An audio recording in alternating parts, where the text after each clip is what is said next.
WVTC Radio Detroit. You can find us on Facebook, YouTube, our website, www.wvtcradio.com, or download our WVTC app from the Play Store for Android users and the App Store for iPhone users.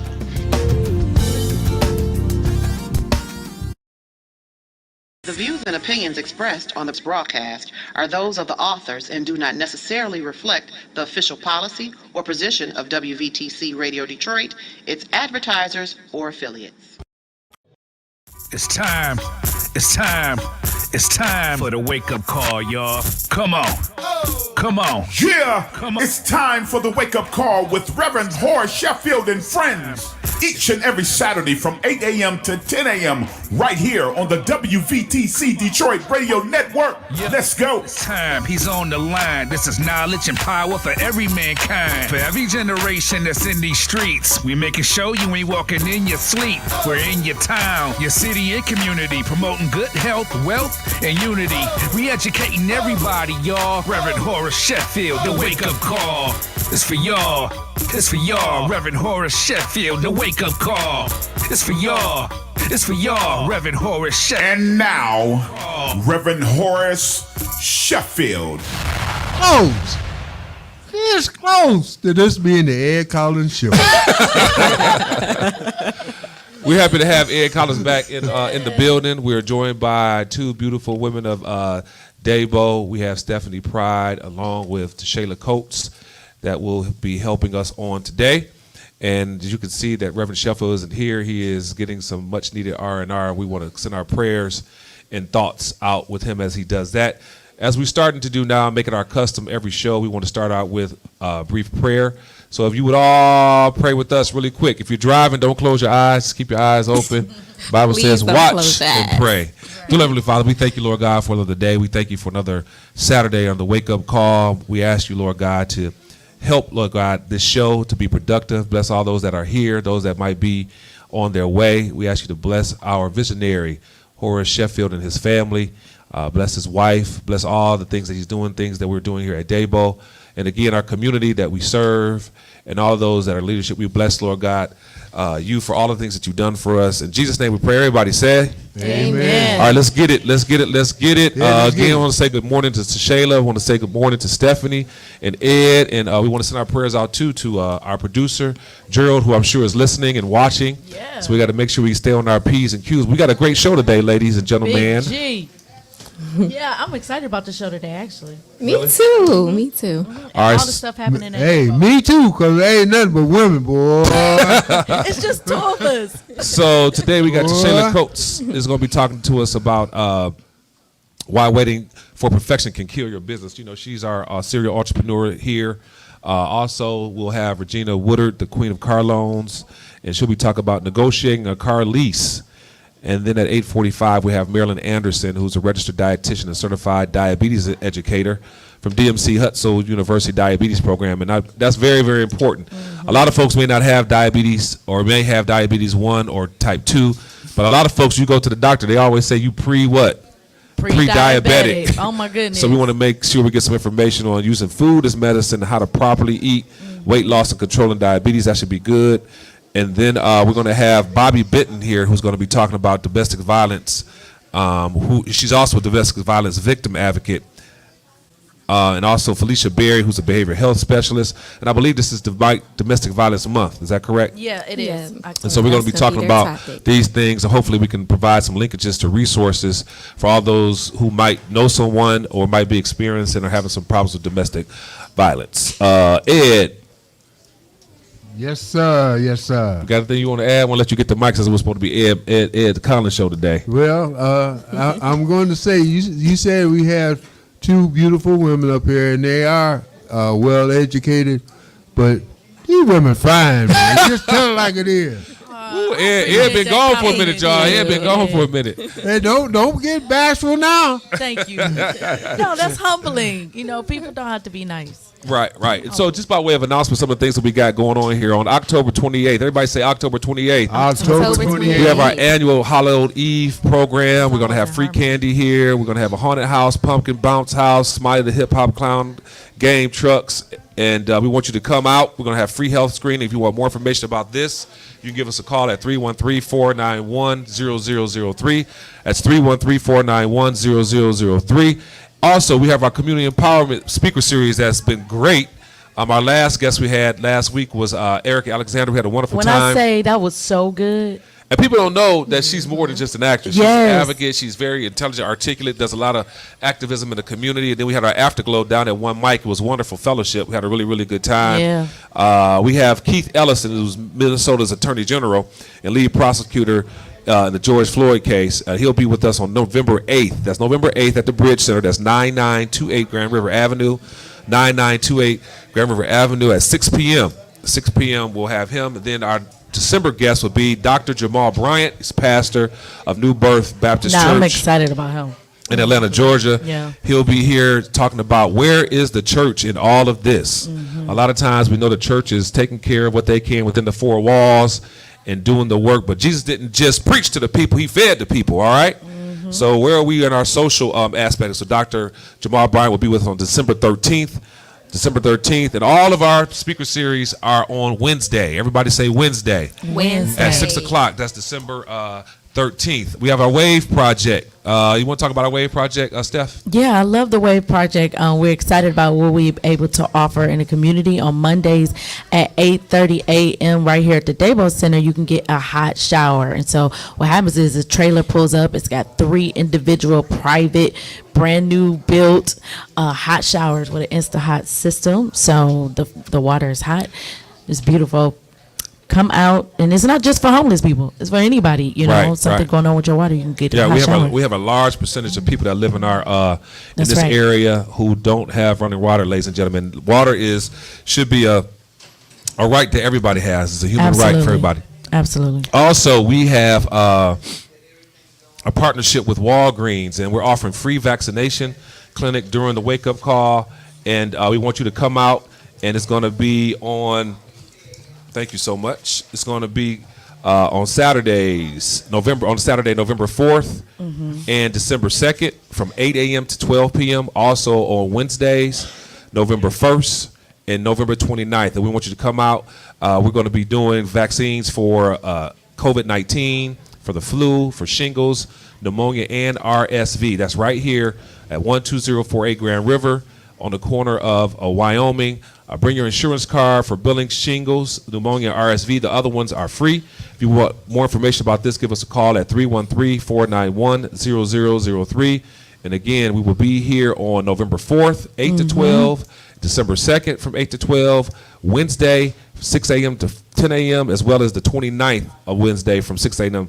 to 10 a.m. All right? That's free. Everybody say free 99. Free 99. Come on and get these free vaccinations. And that's in partnership with Walgreens. I think we got I'm gonna announcements come there and going, get- y'all, like I'm church gonna come there and get announcements. my flu Hey, I'm shot. telling you. Are you gonna get a flu Stop shot? and breathe. All right, we got our skilled trades Give me a flu program. shot. Skilled trades program. You got to be informed, and if you know all this information that we're giving out, if you can't take advantage of it, I know you got a cousin, a son, a Right. friend, a neighbor, or somebody who's sitting around talking about they don't have Hold this, on. and they don't have that. No, but Hold on, wait a that's minute. really Yes, sir. important. Don't forget about them kids sitting in your house to do. Yeah, talk that's about all I they was just looking about to for a say. job and they put in one application every 6 months. Right.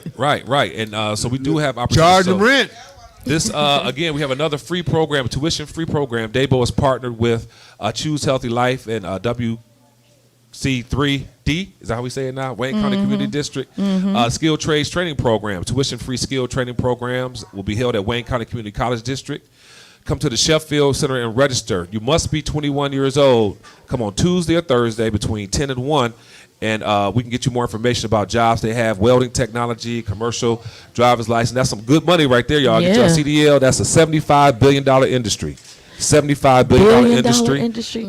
Classroom, Wait, hands-on what I gotta do to instruction. make $1 billion? That's all I heard. I can make $1 billion. Start with the first step. You sit next to a successful retired CDL over the road driver. CDL. Is that okay. right? Commercial I'm driver's going down license. to Wayne County Community College to get my CDL. Right. All kidding I can make aside, $1 billion. all kidding aside, is very lucrative. Yes. Yeah. Back when I was driving, and I know prices have changed, but I was getting 52 cents a mile 50 suits in a mile. Oh, wow. and driving over 600 miles a day. Yeah.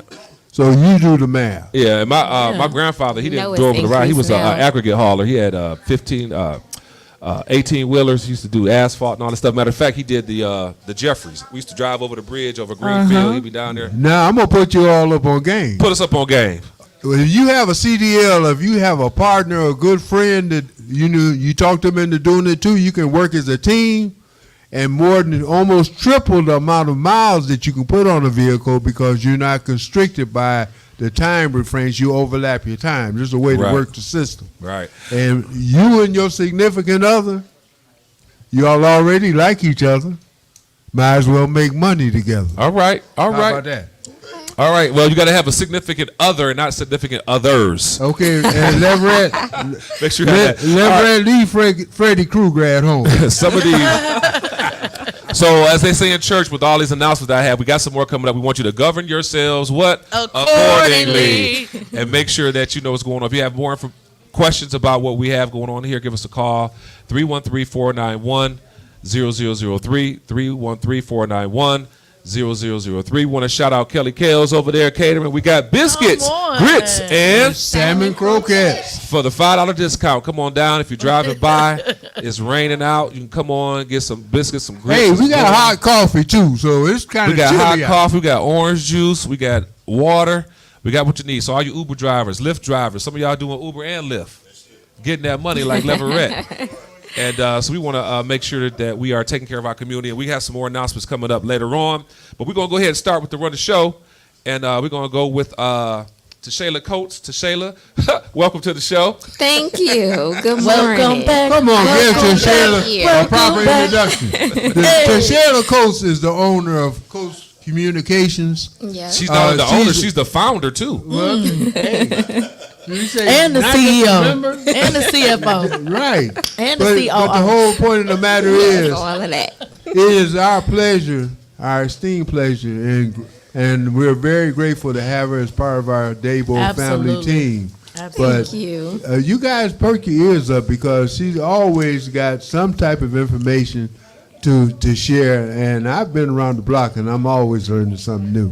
So please welcome Tashayla Coates to our Come on, y'all. Put your hands together for Tashayla, Thank show. you. a.k.a. TC. Thank you. Thank you. I'm happy to be here. So Tashayla, our topic today is why waiting for perfection can kill your business. So why don't you talk to us about that? I'm sure you're going to give us some good examples and take it away. All right. So I am a perfectionist, y'all. I'm 100% guilty. I love for everything to be perfect. I will plan to the T, and I'm like, it has to be other people out here that's like me, that like the stuff to be perfect, right? However, waiting for perfection in your business can kill your business before it Wow. even start, okay? Wow. Talk Like, about it. it can really be debilitating, if you're waiting for this perfect moment that possibly may not come, so you have to get started. It will, waiting for perfection is like being in this never ending rabbit hole. You want everything to be just right before you launch your business. But it's impossible, for everything to be just right, So number one, time is money. So the longer you take to launch this business, the longer it's taking for you to get to that money. Oh. Okay. That's good. Yeah, so you have to, get out there and, launch. Number two, your customer is king, right? So you have this idea of this perfect product, this perfect service, or this perfect business, right? That's going to help this particular customer. And you may think it's perfect, but then you put it out into the market and the customer is like, you need to adjust this, and this, right? But you done took, 2 years and wasted all of this time and energy putting it out before you actually put it out into the market and start getting feedback from your customers. Oh, so that's really good, because sometimes as business owners, we are so emotionally attached to our product that if when we get the feedback, it's like, oh, but that's not my client anyway. So you're saying that feedback is actually good. Absolutely. So with feedback, right, you have your target audience. A lot of times, this is a part of two of just launching. A lot of times people don't know who their target audience is. That's key. So they think that Because your product is not for everybody. It's not. Your product absolutely is not for everybody. And so you don't realize sometimes who your target audience is until you put it out there. The people you thought was going to support is not supporting. And it'd be a whole different group of people, right? So you've made your product for specific people thinking that that's going to be your target audience and you tailoring it towards them. But that's not even your audience. That's not the people who actually supporting and buying. So definitely, need to get out there. Yeah. I think also too, when you think about larger corporations, they put so much effort into research, R&D, research and development prior to them actually rolling out a product. If it's Ford Motor Company, it's a particular car. Ed, you remember when they first came out with the Caravan, Chrysler, Lee Iacocca, that was a game changer. And you had soccer moms that identified. So I guess you do your due diligence based on your number one. Your first thing was talking about your time. You don't want to waste time. So the more research, the more effort you put into preliminary efforts might minimize some of those things that you're talking about. Yeah, Shayla brought out a real good point, and that is getting feedback. I'm gonna give myself as an example. I had a cooking business, and in starting out, I put my products out according to what I like. Yeah. But what I like may not sell. So you get that feedback. You may not like the taste of what you're cooking, but you adjust your taste so you know how to fit the taste of your client base. And I'm going to say this one thing, just to piggyback on that. I had an experience recently, very recently, I won't say where, but I had some chicken wings. And everybody was talking about how banging these chicken wings were. And you figure you can't mess up no chicken. Right? Sweetwater.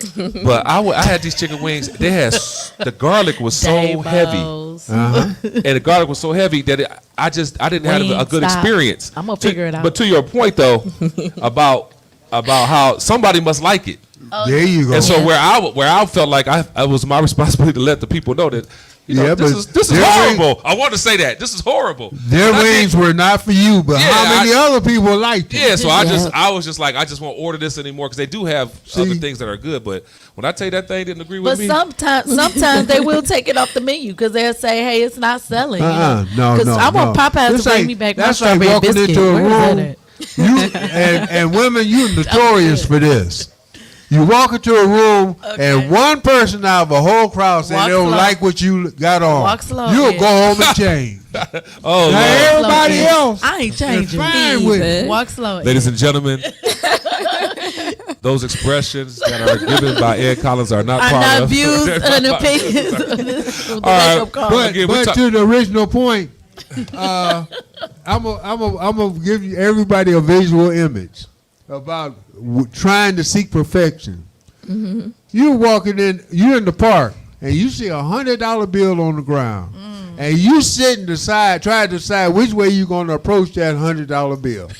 And somebody comes out the corner and runs and snatches it and goes. Yeah. You procrastinated. Trying to be perfect in your approach to that $100 bill. That's good. Somebody else you should be a preacher. That was good. Ed went away on a retreat. He would got some enlightenment. Hey, you hit the nail on the head. All right. If you want to be part of this conversation, you can give us a call here at 313-340-9507. 313-340-9507. We're talking with the Shayla Coates, founder of Coates Communications. Why waiting for perfection can kill your business. She told us time is your most valuable resource. You can't not redeem that. You can't get it back. Money. So you want to make sure that you do that. And number two was? Number two is the customer scheme. The customer scheme, making sure that you build whatever it is that you have, whatever service you're providing for the customer, and take the customer into consideration. I actually know a contractor who is he could be more successful if he would listen to his customers more often. Ed, he did some work, and they said, "Well, I like it this way." He said, "Oh no, that's okay. It'll be fine." Yep. Obviously, he ain't coming back to their house to get no more work. Not no more. You got to listen. All right, to go the ahead, customer. Tashayla, give us some more. All right. So another, reason that you don't want to wait is you learn by doing. Okay. So that's good. once you actually out there. So for example, I'll give you an example with one of my businesses. With which business should I talk about? Let's do Coates Communications. So when I first started Coates Communications, we are, what is this, our 7th or 8th year? I think. Congratulations. Thank you. I think, this is year 8. We just had our 8th anniversary. So this is year 8. So me going back to 2015 when we first started and I look at that work that we were producing, I would be like, don't tell nobody we did this. Yep. I don't want our name associated with this, right? Because you learning as you go. So you need to get started so you can, have that like learning process. You need professional development, and just by doing, you constantly are going to be improving because you're getting feedback from your customers. You're learning more about the industry. You gaining more experience, right? So prohibiting that whole process by not getting started. And actually, that is such a good point because the way technology is now, by the time you start, the software that you're using today, the cameras that you're using today, the phones that you're using today, is obsolete in a year. It's Absolutely. it changes so fast. So you're right. It's like you're constantly learning as a business owner. So Yep. Tashayla, And getting better. You're getting better as a business owner. And then how important is love it that. too, I think, for you to have those failures in the infancy of your company than to, have things established later on and then something big happens. So it's good kind of to learn those things early on as you're building your foundation. So when you see that issue or that concern coming, you recognize it and you're able to overcome whatever obstacle that it might be. Yeah, absolutely. Fear is real. So that's actually one of my points a little bit later. But fear definitely is real, and you have to take that leap of faith. When you're starting a business, it really is about faith because you might not see what's on the other side, but you have to jump, and take that leap of faith. So, yeah, fear is real, and that can be, something that can, inhibit or prohibit your business too.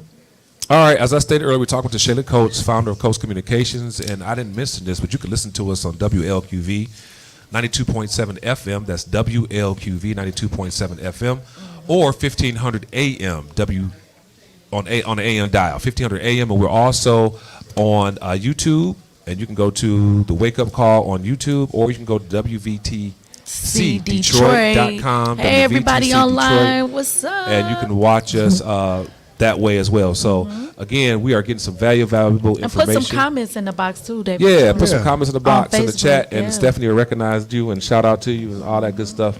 I'm not as Double tap the screen and share. Okay, Ed. All right. I thought all Ed do was swipe left. No, I swipe left and right. That's right. You don't just get on the boat and sit on one side. No, Ed, he talking about an online dating site. Oh, He no, talking no, about no, online. no. Swipe left is an Wait a minute, online wait a minute. dating site. You know this? I don't know what it is. Yeah, but that Dave went right over your head. Dave knows exactly. Dave know what it is. Dave, you better be. He don't know what it is. That old married man over there. He don't know nothing about no swipe left. That's my responsibility, making sure that I know what's going on As a radio host. so I can be relatable. So no, you try not to get caught. Just be honest. So I got 32 years in the game, bro. I'm doing all right. Oh, congratulations! 32 Hey, years. 32 years to one wife. Yes, To one you wife. swiped. She swiped left on you. So yeah. So again, we really appreciate the information. We're not done yet either. Well, you know what? So just so you know, I don't want her to think she off the hook, but I'm saying we're doing get this one To information. get to Shayla's point, Yes. in life, there's nothing that you don't learn from or is a learning experience that includes your business. From the day you're born, you're learning something. So might as well include business in that something.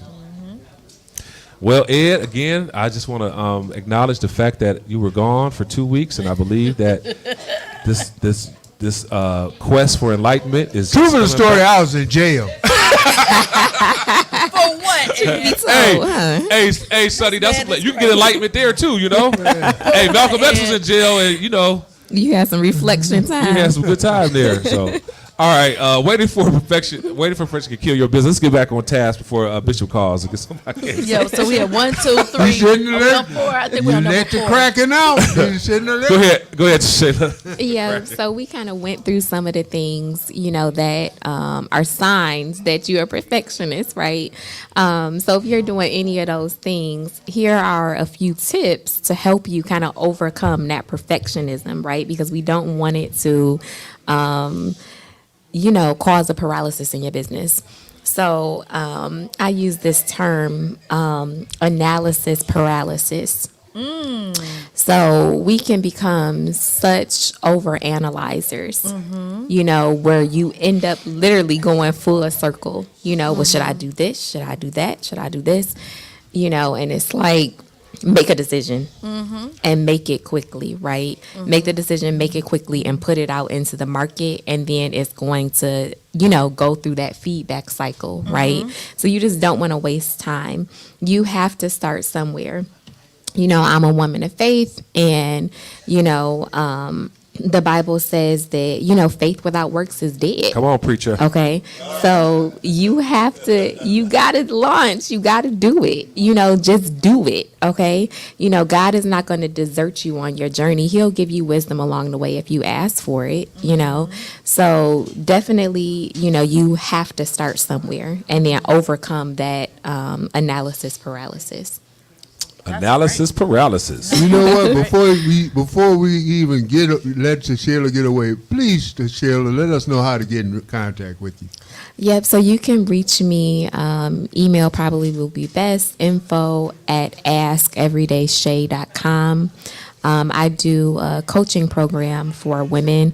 I help them to get rid of corporate America and make their, first 6 figures in their business. So we have an 8-week boot camp that we do for women. So you can reach out to me, info@askeverydayshay.com. I'm signing up for that. Right, and it's amazing because Shayla has a myriad of skills and things of that nature that she shares specifically for women, the bros want to come, but they can be a distraction. But I appreciate her focus on women and being able to help them start and establish their business.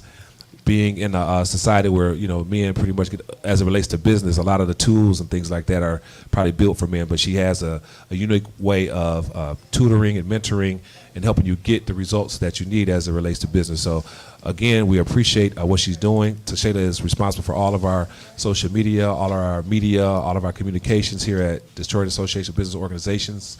She's been doing a great job helping us out, get the word out, and we appreciate what she's doing. And again, why waiting for perfection can kill your business. She takes our time to come and share with us tools to make sure that we do have successful businesses. And so there's no excuse. This is just an example of some of the resources that we do have here at Daybo. Ed, Stephanie, you guys got anything else for Yep. So as it pertains to social media, I'm a social media girl, right? So you're a social media woman. I live on social media, and so perfection, because I'm always looking for the right angle. Is it the right caption? Is it right filter? Or the right filter? Yes, because I had you on these filters this week. So tell me about social media and how I can change up the algorithm and everything like that. Should I just post? Is that what you're saying? Like, stop waiting for this perfect post and just post? Yeah, pretty much. So if you feel like it's preventing you from posting, then it's an issue. So for example, if you are like, I don't have one the right, I'll give you an example of myself. So I ask Everyday Shay. So I haven't did a vlog in a while, but I would do these video vlogs and reels on social media all the time, giving people tidbits of information about business. And so I'm like, okay, I got to record today. And I'm like, oh, but I really don't like my hair. Hey, we're coming up to a hard break. The outfit I want. You ladies out there, sign up for the boot camp. Please, because talking about there's so something much information, we can't give it all in one segment. Yeah. So please sign up for the boot camp and find out what's going on, because there's no reason for anybody out there to be broke. It's not. Right. Shayla, thank you for all this information. This was so good. I'm going to start posting and get my business out there. Shayla, before we go, go ahead and give them your email address and how they can contact you and get in touch with you. Yep, so you can email me at info at askeverydayshay.com. You also can learn more about me at www.askeverydayshay.com, and Shay is SHAY. All right, let's put our hands together for Tashayla Coates Communications. Thank All right, you. after this break, we'll be talking with Regina Woodard, the queen of car loans, and she's going to talk about negotiating the car lease. She is in the building, so we'll see y'all on the other side of this break. Yeah. For y'all, it's for y'all, Reverend Horace Sheffield in the wake-up call.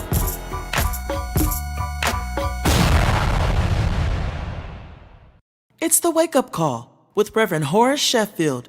We'll be right back on WVTC Radio Detroit. Hi, I'm Stacy Reeves, General Supervisor for DTE.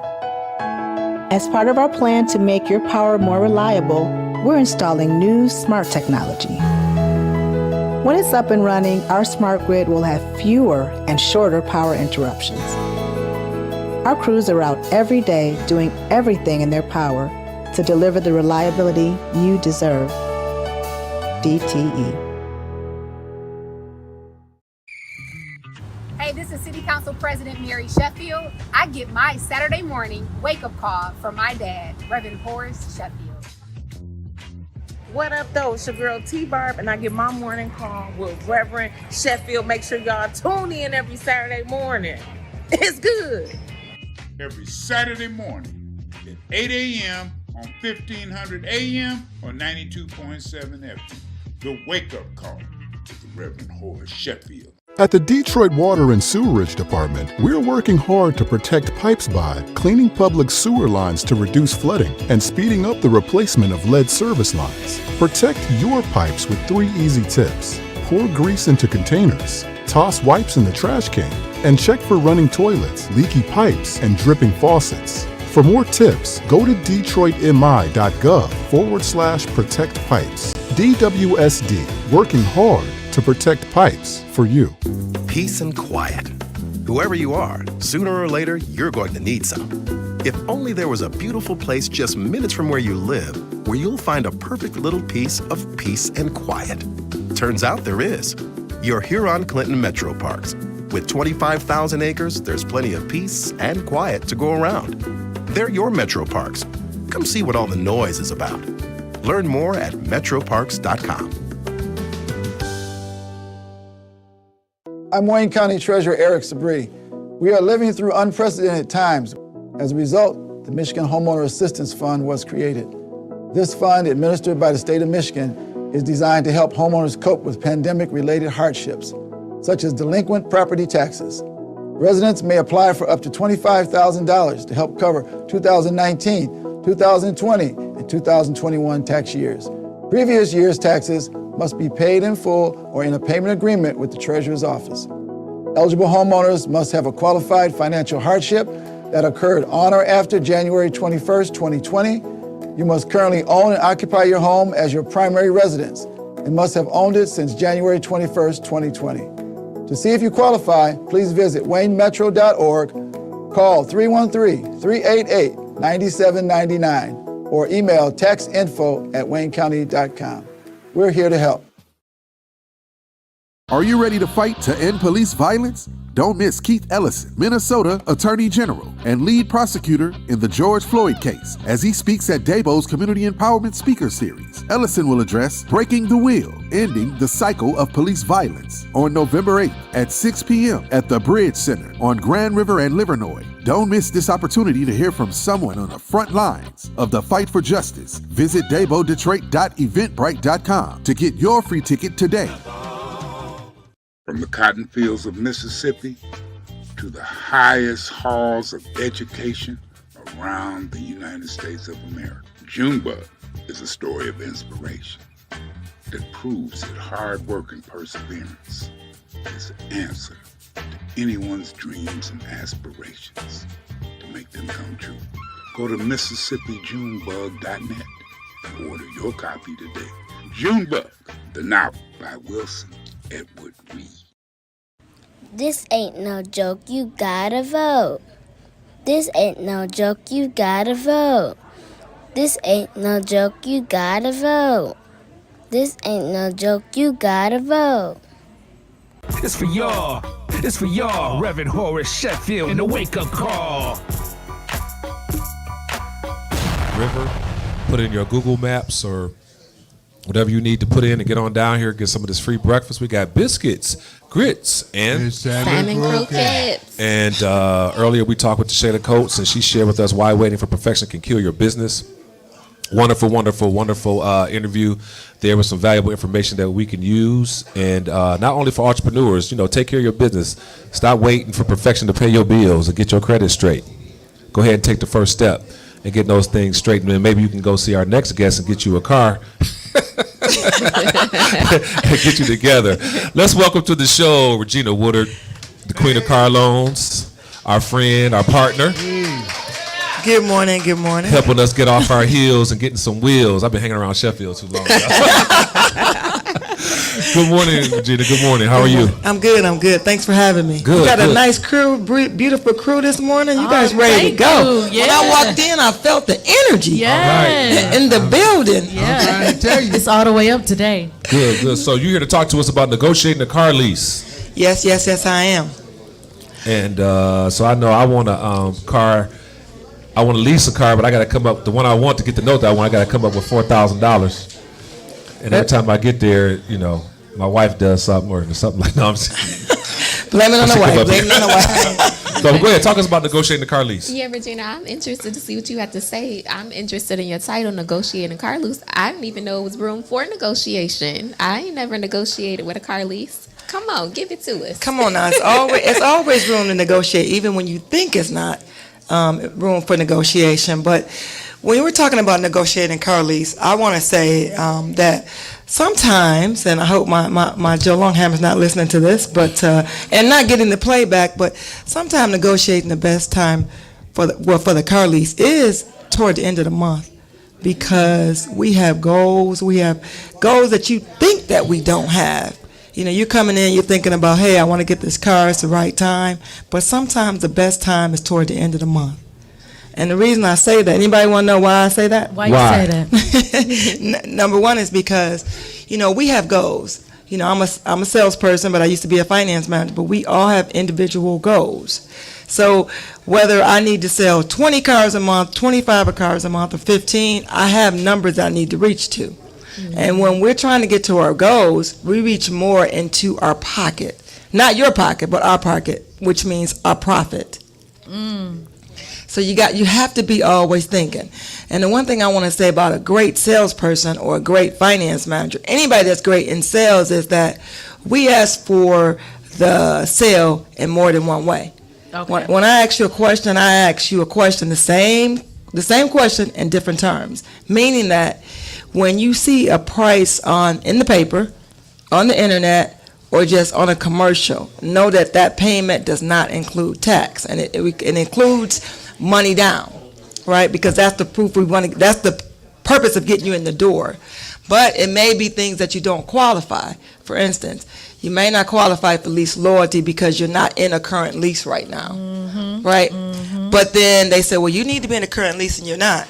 Then you need to say to the salesperson or the sales manager, are there any other rebates out there that I may qualify for? Or is there a dealership rebate you can give me? Is there something that you can do for me? And that's very important because you never know until you ask. And then you got to ask 3 times in the same conversation. In the same conversation. Don't wait till the next day. I was sleeping on it. I just want to know in the same conversation, right then and there. Right, because a lot of people say they want to sleep on it, they want to take a nap, I want to go get something to eat. When you're in front of a salesperson, you're looking to negotiate a deal, we're ready right now. We're pulling all the guns out right now. That's we do good not to know. we do not want you to leave the door, you know, because you're going to go somewhere else, you're going to talk to somebody else, you're going to think about it. We don't. And one of the worst things we hate that you do if you bring a second party in. So if you are looking to negotiate a car deal, bring a friend.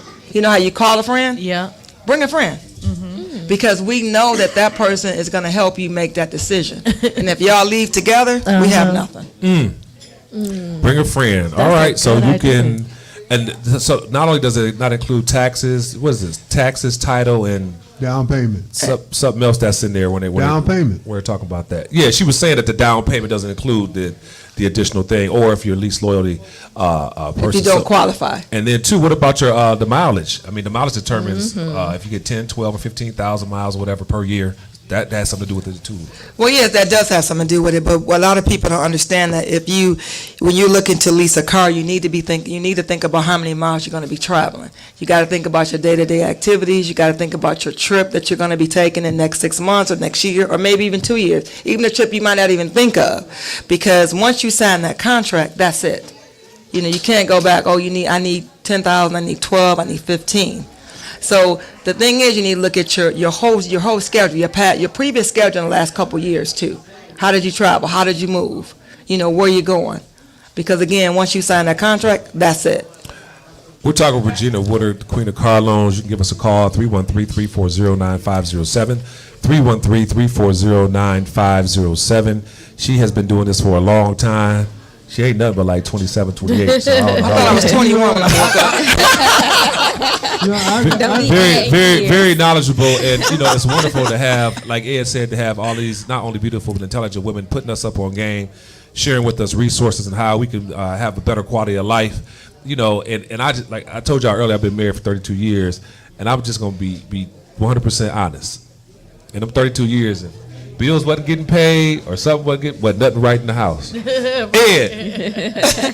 he looking for a cosigner. Ed. Hey, but you know what? Because I'm not gonna let you make me fall in that trap. Regina, I have a question, and that is, say you were purchasing a car and you have an unpaid balance. How can you enter that into your negotiations on the lease? So I'm just going to repeat the question. So you're looking to lease a car and you have a trade-in. Right. Is that right? Right, but it's not completely paid for, so there's a balance. So the best thing, what I would suggest is, if you can, is to lease.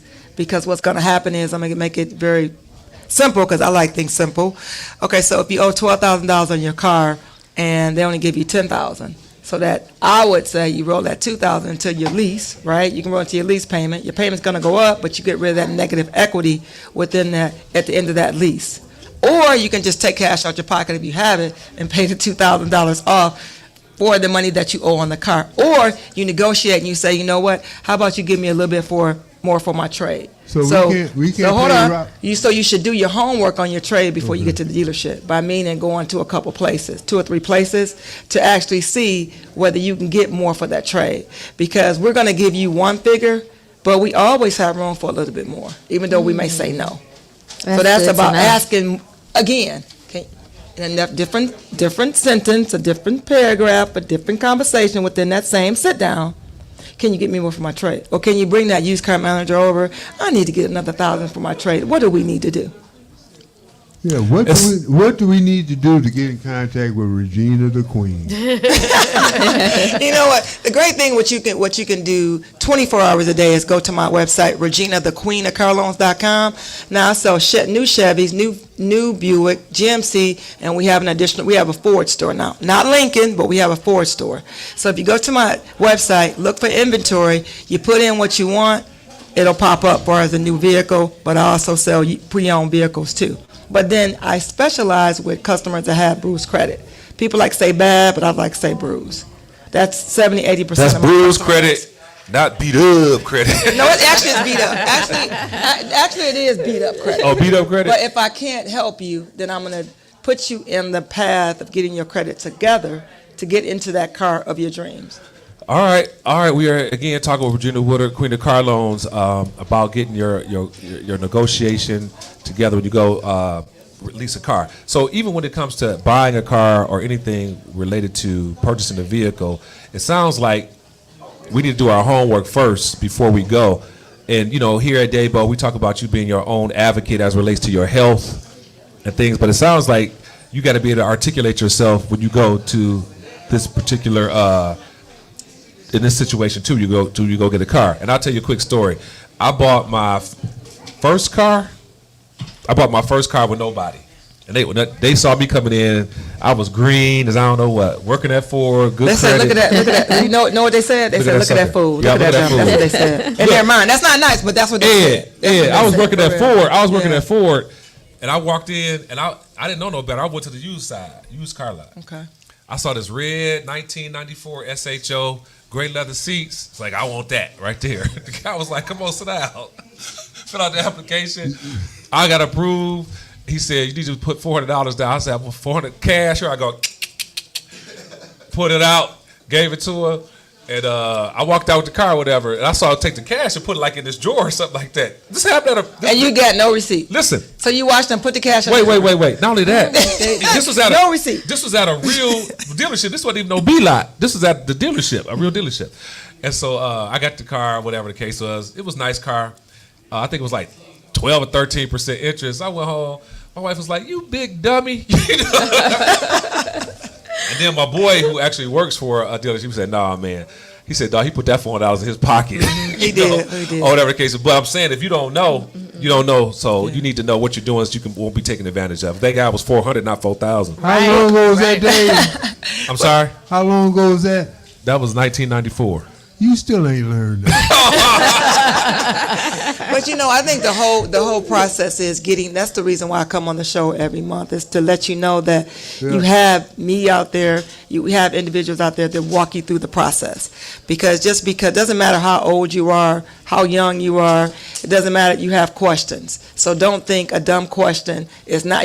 Just don't think because you don't know that you can't find out. Right. And you want to ask the questions and learn before you learn from your mistakes. You make a mistake. Oh, I can get it right the next time. No, that's why I come on every month to help walk you through that process. And a lot of times we be so prideful. We're so prideful that we don't want to tell nobody. We want to keep it to ourselves, and that's just dumb because you keep doing the same thing over and over again and expect a different result. And that means that's the definition of insanity. So we don't want to do that. So again, we appreciate Regina coming on and being with us, sharing this information. Great information with us. And one more time, give them your website and how they can reach you. You can go to Regina, the Queen of Car Loans, with an S.com and put an application in 24 hours a day, and the price of your home, in the bathroom, in your car, while you're eating dinner, anywhere you want to, and browse my inventory and put that credit application in. It comes directly to me. If you want to reach out to me directly, you can reach me at 248-297-6675, 248-297-6675. That number goes right to my cell phone, so if I don't answer, you can leave me a message or send me a text, which goes to an app. All right, y'all. Let's put our hands together for Regina, our partner. Get you rolling. And coming up next, we have Marilyn Anderson, registered dietitian and certified diabetes educator. And we're going to be talking about diabetes. I need y'all to listen up, get some pen and some paper. I cannot call wait for somebody, tell them to get on Yes. 92.7 FM or 1500 AM, or go to WVTCDetroit.com, or go to YouTube, the Wake Up Call, so you can get this valuable information that we're passing out. If you want to be a part of the conversation, give us a call here at 313-340-9507. That's 313-340-9507. And I think we still got some food left over there, Kelly. We got some food over there. We got biscuits, grits, salmon croquettes. We got bacon. We got orange juice. We got coffee. We got water. And we got all this information. This is the information station. Get you together. And we got the Harris twins up here in full effect. What up, though? We do got the twins in the audience. Hey, they So beautiful we really this appreciate morning. it. So the twins, right? Dave, we got Miss Anderson on the phone, on our phone lines. Miss Anderson, thank you for being a part of our show today. You're welcome. Oh, you're welcome for having me. How are you today? Oh, we're fine, thank you. Please enlighten us because these are some serious issues within our community. So I'm a certified diabetes educator, and just kind of give you a little bit of background about how I was a dietitian, young dietitian, but I always knew about diabetes because my aunt had 3 out of 4 kids that had type 1 diabetes. And so it came from her husband's side of the family. So as she had two that had, as I was growing up, had passed away, and she had one that was, trying. She had like a massive stroke. So she called me and she was crying because she said I need to help her with her sodium and all that. And so I came over there and we were cooking together. So it happened to be, I guess, which is God's will. A nurse asked a dietitian when she teaches diabetic classes, and one of the dietitians I used to work with, she said, I don't want to do that. So I said, well, I heard her say, I said, I came up to her and I said, I can teach your class. I said, I would like to more. I know you're a diabetes educator. I said, I can learn from this. So in the process, I helped my aunt, and then I left that job, and I put that on my resume. And so I went to that job I went to that job, and the same day I had my resume, I was getting ready to walk out, and they wanted the dietitian that was a diabetes educator. So the supervising nutritionist came and said, I love your credentials. I would like you to have this job. You almost got the job. You have to come from an interview, but I want you to be, in order to get the job, you have to be a certified diabetes educator. So I had to, study for a good year. I already had the hours. I had 2,000 hours you had to get. And so that's how I became a diabetes educator. So I helped my aunt, and my aunt was really, she was really happy about that. So diabetes is near to my heart. Those are my favorite patients. I see other patients, but those are my favorite patients because when they come to see me, they really need help. You know what I'm saying? Because a lot of our patients, people now, they're not going to the doctors like they are, and especially after COVID, they're not coming in. So, so I just give you information about diabetes. There's type 2 diabetes and there's type 1 diabetes.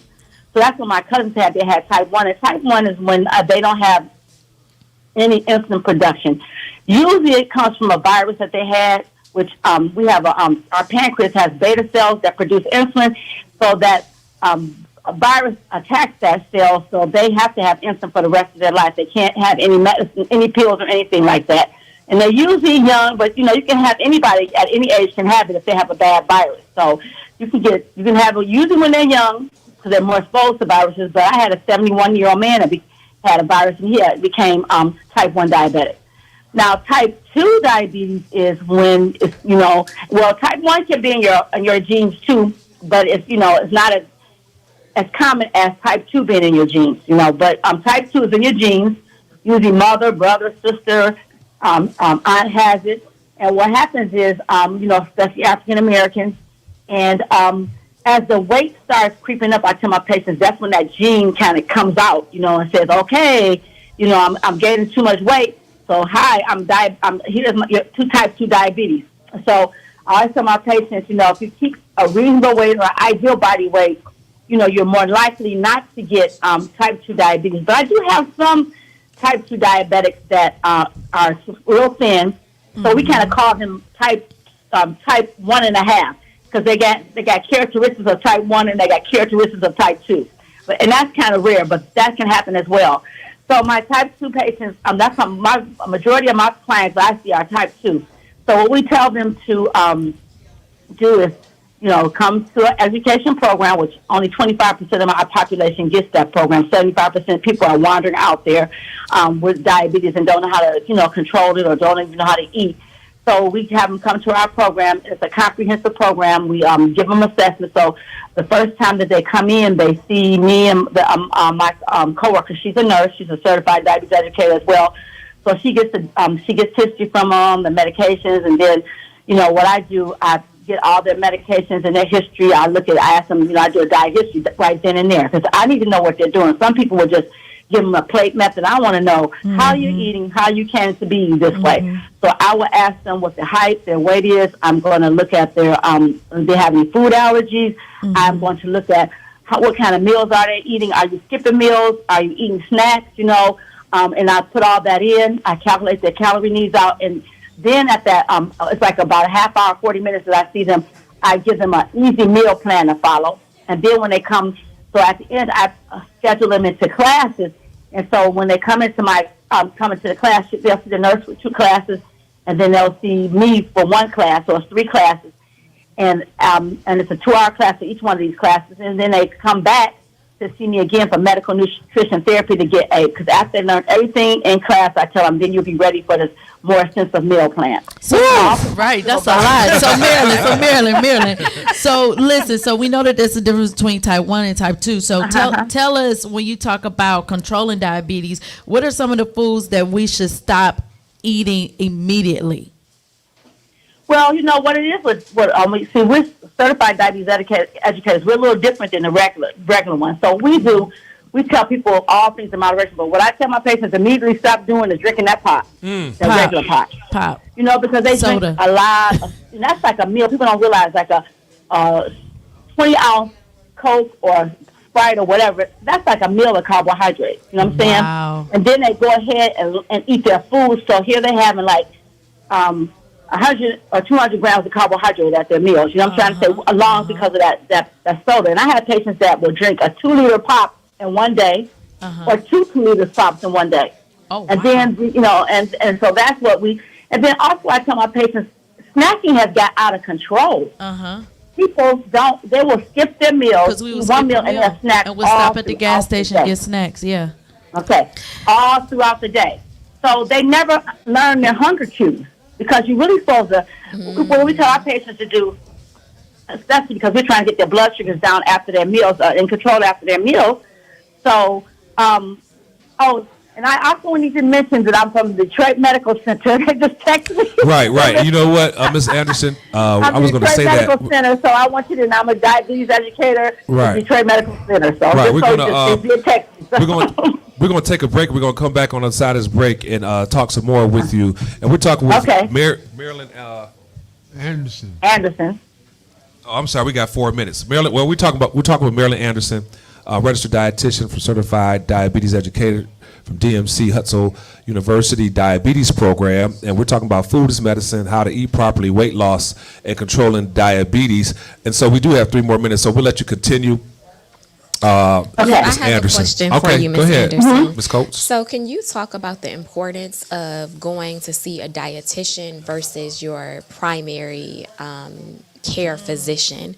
To my understanding, I could be mistaken, but to my understanding, the physician does not have the same training as the dietitian. No, they don't. So listen, we do have to take a break. So on the other side of the break, we're going to have you answer that question for us. Okay, Ms. Anderson? Thank you so much. You're listening to and watching the Wake Up Call on 92.7, 1500 AM and WVTCDetroit.com. Also on YouTube. We'll be right back right after this. It's for y'all.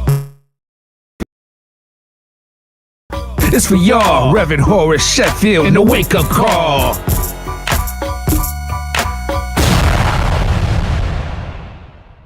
It's the Wake Up Call with Reverend Horace Sheffield. We'll be right back on WVTC Radio Detroit. Hey, what's up, y'all? It's your man Mike Epps, and I get my Saturday morning wake-up call from Reverend Sheffield. Make sure you get yours. I'm Hester Wheeler, and I get my Saturday morning wake-up call from Reverend Horace Sheffield. Every Saturday morning at 8 a.m. on 1500 AM or 92.7 FM. The wake-up call to the Reverend Horace Sheffield. 365. That's how many days there are this year. That means 365 opportunities to take in everything nature can offer. Sunshine, blue skies, walks in the woods, fishing, cycling, picnics. And where can you find all that outdoor awesomeness? Your Huron-Clinton Metro Parks, where annual passes are now on sale. They're your Metro Parks. Pick up your pass and use it all year long. Learn more at metroparks.com. I'm Wayne County Treasurer Eric Sabri. We are living through unprecedented times. As a result, the Michigan Homeowner Assistance Fund was created. This fund, administered by the state of Michigan, is designed to help homeowners cope with pandemic-related hardships, such as delinquent property taxes. Residents may apply for up to $25,000 to help cover 2019, 2020, and 2021 tax years. Previous year's taxes must be paid in full or in a payment agreement with the Treasurer's Office. Eligible homeowners must have a qualified financial hardship that occurred on or after January 21st, 2020. You must currently own and occupy your home as your primary residence and must have owned it since January 21st, 2020. To see if you qualify, please visit waynemetro.org, call 313-388-9799, or email textinfo@waynecounty.com. Are you ready to fight to end police violence? Don't miss Keith Ellison, Minnesota Attorney General and lead prosecutor in the George Floyd case, as he speaks at Dabo's Community Empowerment Speaker Series. Ellison will address Breaking the Wheel, Ending the Cycle of Police Violence on November 8th at 6 p.m. at the Bridge Center on Grand River and Livernois. Don't miss this opportunity to hear from someone on the front lines of the fight for justice. Visit dabodetroit.eventbrite.com to get your free ticket today. At the Detroit Water and Sewerage Department, we're working hard to protect pipes by cleaning public sewer lines to reduce flooding and speeding up the replacement of lead service lines. Protect your pipes with 3 easy tips. Pour grease into containers, toss wipes in the trash can, and check for running toilets, leaky pipes, and dripping faucets. For more tips, go to detroitmi.gov/protect pipes. DWSD, working hard to protect pipes for you. From the cotton fields of Mississippi to the highest halls of education around the United States of America, Junebug is a story of inspiration that proves that hard work and perseverance is the answer to anyone's dreams and aspirations to make them come true. Go to MississippiJunebug.net and order your copy today. Junebug, the novel by Wilson Edward Reed. This ain't no joke, you gotta vote. This ain't no joke, you gotta vote. This ain't no joke, you gotta vote. This ain't no joke, you gotta vote. It's for y'all. It's for y'all, Reverend Horace Sheffield in the wake-up call. For y'all, Horace Sheffield, Reverend Horace Sheffield.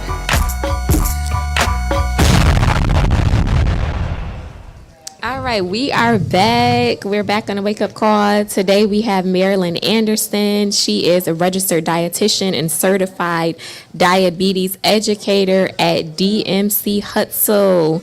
Welcome back, Marilyn. Right before this break, I was asking you if you can explain the difference between going to see your primary care physician versus going to a dietitian. Can you explain the importance and kind of the differences between that? Yes, because it's very important because we see a lot of patients come with misinformation from doctors. You know, I think they mean well, but they don't have the knowledge. So we go to school for 4 years. When I did, you know, they're doing it different now. We go to 4 years, and we have to take nutrition classes all those 4 years. We get our Bachelor of Science degree, and then we have to do an internship. So we know a lot of nutrition knowledge.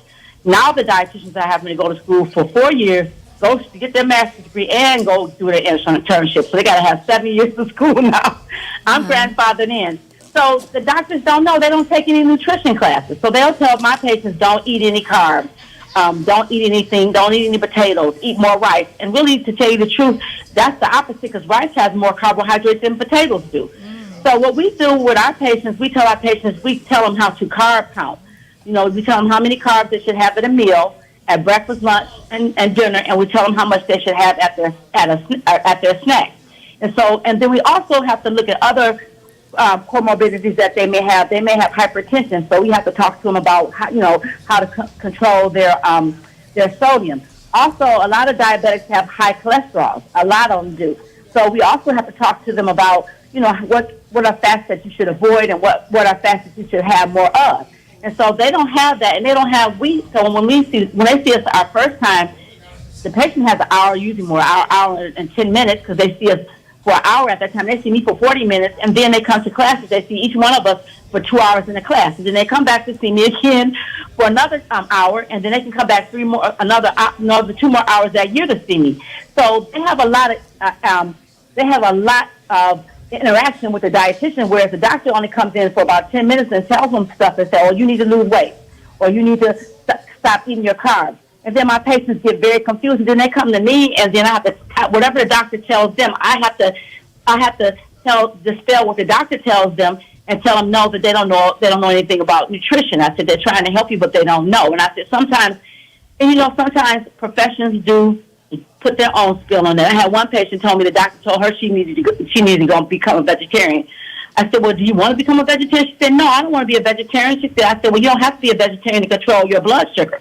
I said, that's a choice, and if that's not your choice, you shouldn't have to do that. You see, so it's a lot of misinformation with doctors, and I don't want to bash them or anything about that. But as far as nutrition, they really don't know that much about nutrition.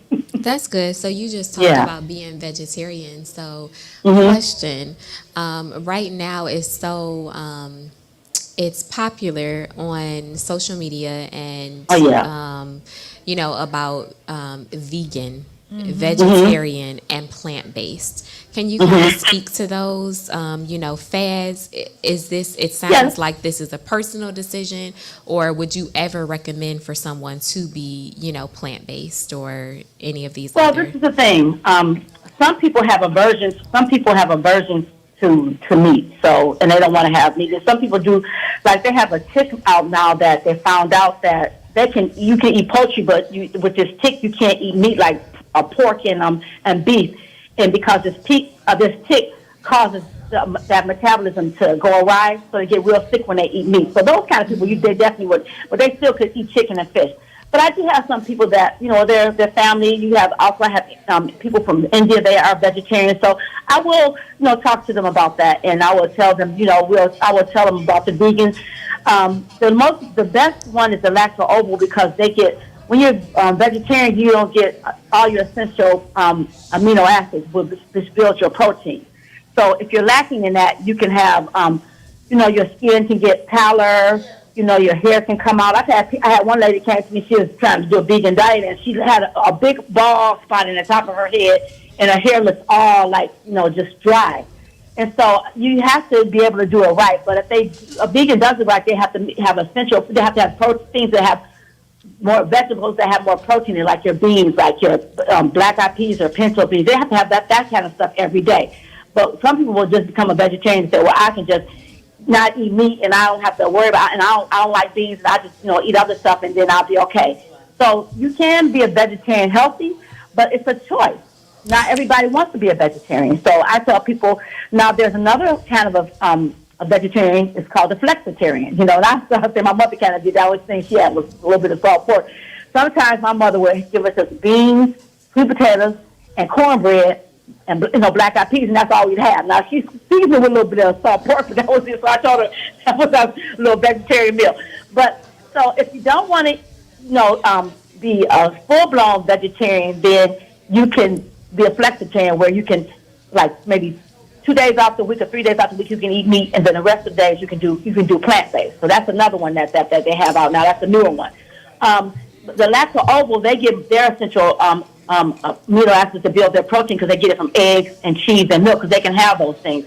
So I said that's the better one.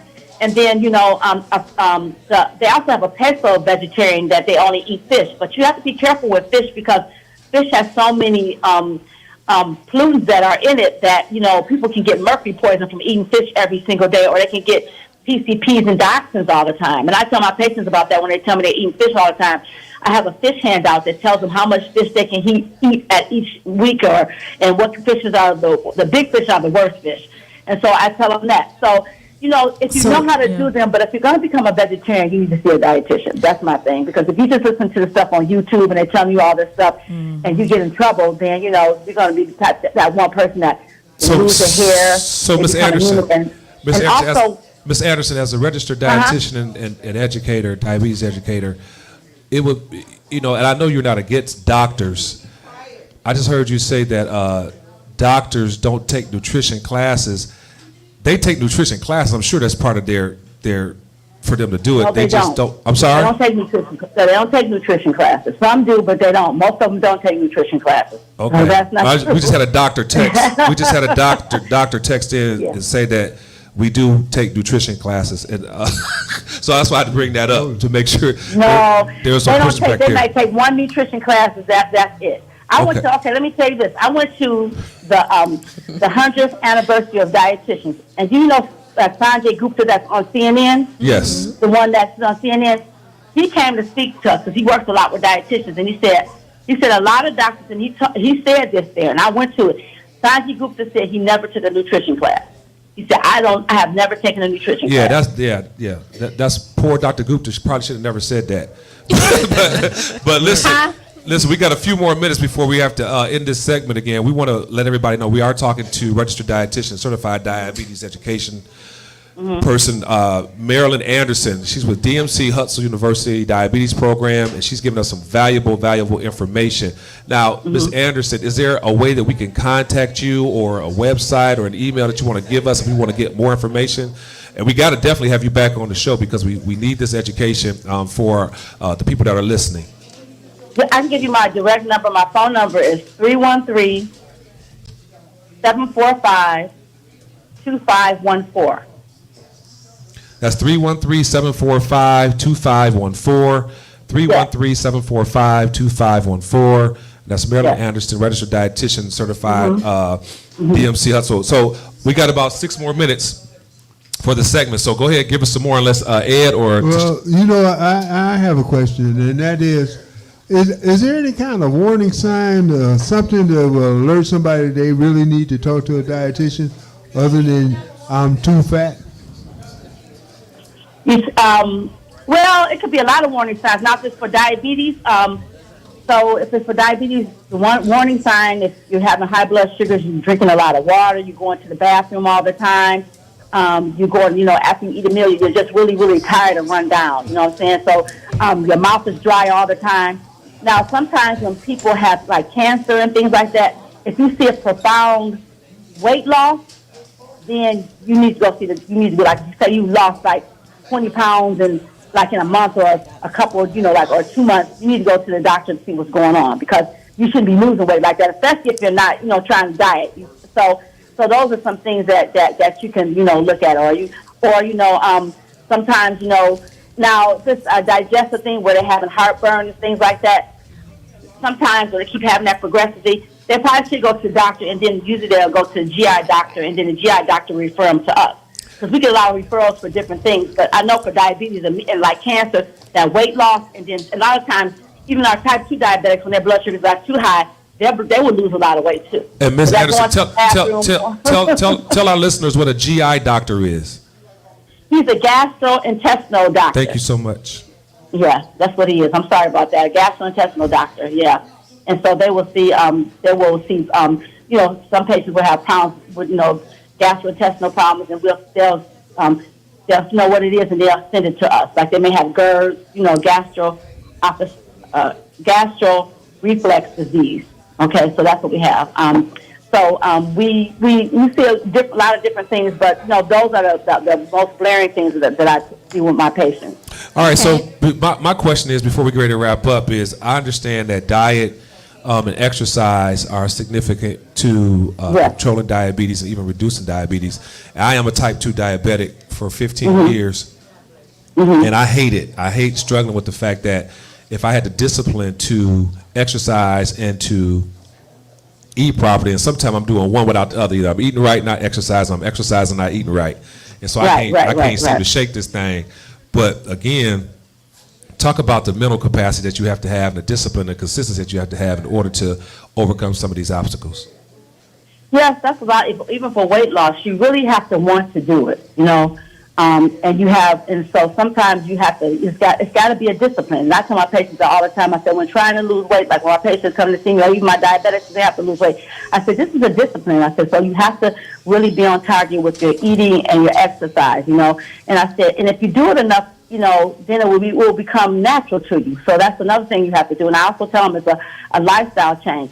But also, there's also physiological things that happen to, people. A lot of times, some of my patients have a lot of psychological things that are going on with them. They got a lot of stress in their family stuff. So I also tell my patients sometimes, along with seeing me, to see a therapist. Oh, that talk, will help sir. Talk, ma'am. Hello? Yes, I said, go ahead. I said, you talking good. Yeah. Yes, so they have to go along to see a therapist because they need that. I think they need to see that because sometimes, people can be stressed out and they're stress eating. Some people, somebody got on the kid call and got on their nerve, and then you go in the refrigerator, you get some ice cream, or you're just going around just eating some stuff and having snacks. That's emotional eating. Or sometimes we eat because we're bored because we don't have anything to do, and sometimes we eat because we're seeing something on TV. But a lot of times it's emotional things. I see a lot of patients that have emotional problems that happened back when they were kids that led them to this. Sometimes I had one patient, her mother, her mother kind of was abusing her, and she wouldn't give her any food, so she hoarded the food. So she would, she always made sure she had food all the time. And she just, and I was talking to her, I said, she would do good at one time, and then she would get back off, and the same thing happened. And so I told her, I said, well, why don't you see a therapist? Why don't you see a therapist? And I said, then along with the therapist, we can work together. Right. I had another lady just not soon. She said her brother, she was sucking her thumb, and she was having problems. So she never lost weight at all. So she came to see me, then she lost weight, but then she started going back. And so then I said, well, what's going on with you? I try to get into it too, but I'm not a therapist or a psychologist, but we take those classes too. But I said, so what's going on with you that you are doing this? And she said, so could you think about something that happened in your childhood or whatever? She said, well, when I was sucking my thumb, my brothers would always take my thumb out of my mouth, and then they would put hot sauce on it. And she said, I said, so do you think that might have, I think so, because after they did that, I would just try to, I wouldn't suck, with my thumb. Then I said, well, I start eating something, because I said, well, my thumb wasn't in my mouth anymore. So then I told her, so I said, well, yeah, it's nothing. I said, well, why don't you, talk to a therapist about that? But she still comes to me.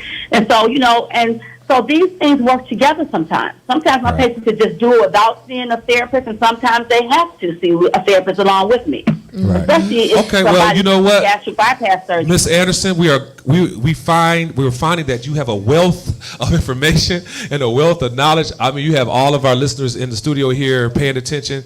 They've left their food and they're sitting right here listening to the information they have. So we're going to have you come back and have another session. So really appreciate it. Let's put our hands together for Marilyn Anderson, who was a registered dietitian, certified diabetes education from DMC Hustle University Diabetes Program. We look forward to talking to you in the future and appreciate your time, okay? Okay, thank you very much. Have a great day. All right, y'all, let's put our hands together again. And we are here getting information and things of that nature. We're going to continue on with our show. And what's up?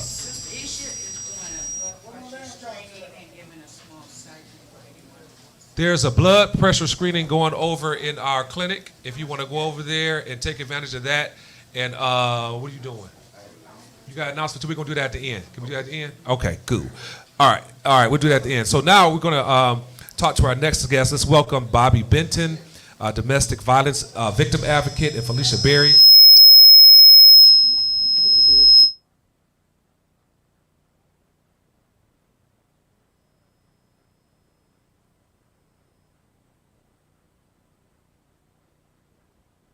So again, we're here with Bobby Benton, domestic violence victim advocate, and Miss Felicia Berry, behavioral health therapist. And this is Domestic Violence Month, and we want to welcome them to the show. They both also are host of their own podcast called Life Essentials, The Self-Healer's Journey. Say it one more time, podcast. Life Essentials, The Self-Healer's Journey. The Self-Healer's Journey. Let's welcome them to the show, and I'll let you go ahead and facilitate this one to Shayla. All right, so thank you for coming, Bobby and Felicia. We're so happy to have you. This month is Domestic Violence Month, so we wanted to talk with the both of you. Can you both start by just telling us a little bit of your story, a little bit of your background? Felicia, you want to start? Hi, good morning. Okay, hi, good morning. I'm Felicia Berry, and I am just come up closer. And I am a behavioral health therapist. My specialty is trauma-informed. I work with individuals, families, and groups who have been impacted by domestic violence, sexual assault, and human trafficking. On an unfortunate note, in the 80s, I lost my cousin Gail to domestic violence as a result of homicide perpetrated by her husband. And this is what put me on the path of understanding domestic violence, all the variables that play into domestic violence. So I've been in this career path for close to 25 years. Wow. And I see that you are a professor at my old school, Wayne State University. Oh, yeah, yeah. Awesome. Okay, Bobby, can you tell us a little bit about your story? Yes, my name is Bobby Benton, and I am also, oh, thank you. I am also a domestic violence advocate. I wear many hats, so I'm also a juvenile probation officer. So I help in that aspect too, advocating for children. And I am also a survivor of domestic violence. So being a survivor kind of helped give me a inside view on domestic violence and healing. So I spend my time with people look at it as work, but I enjoy helping people heal and in all aspects and just going out here and helping change the world. Awesome. So can one of you speak to the different types of domestic violence? Because I think some of us just have, traditional physical abuse and thinking that is, domestic violence. Are there other types, and can you speak to that? Yes. So there are domestic violence. Domestic violence is about power and control. So not only is there physical abuse, there is also emotional, psychological, coercion, sexual abuse, financial, using children, intimidation. So there are different spokes on the wheel, the domestic violence wheel. I wish we had a PowerPoint up. That involve domestic violence, like the mental abuse, emotional abuse. So a lot of times when you aren't controlled emotionally and mentally, it'll get physical. And sometimes it starts off physical, and that impacts your mental and your emotional. So it's just all about power control and people who are batterers seeing others as objects and not human beings. That's good. That's good. I got a question to share, if I may. This one's going to be for Ms. Berry. How can I say it? How do we take a proactive approach toward curbing domestic violence if we can? I know a lot of us aren't clairvoyant. We don't necessarily know all the time. And that's the first question. And then the second question is, a lot of times individuals are kind of trapped in a situation they don't know how to get out of because of the emotional, or somebody might call it a soul tie they may have with their abuser. Oh, that's a great question. One way to address domestic violence or suspicion is to educate yourself.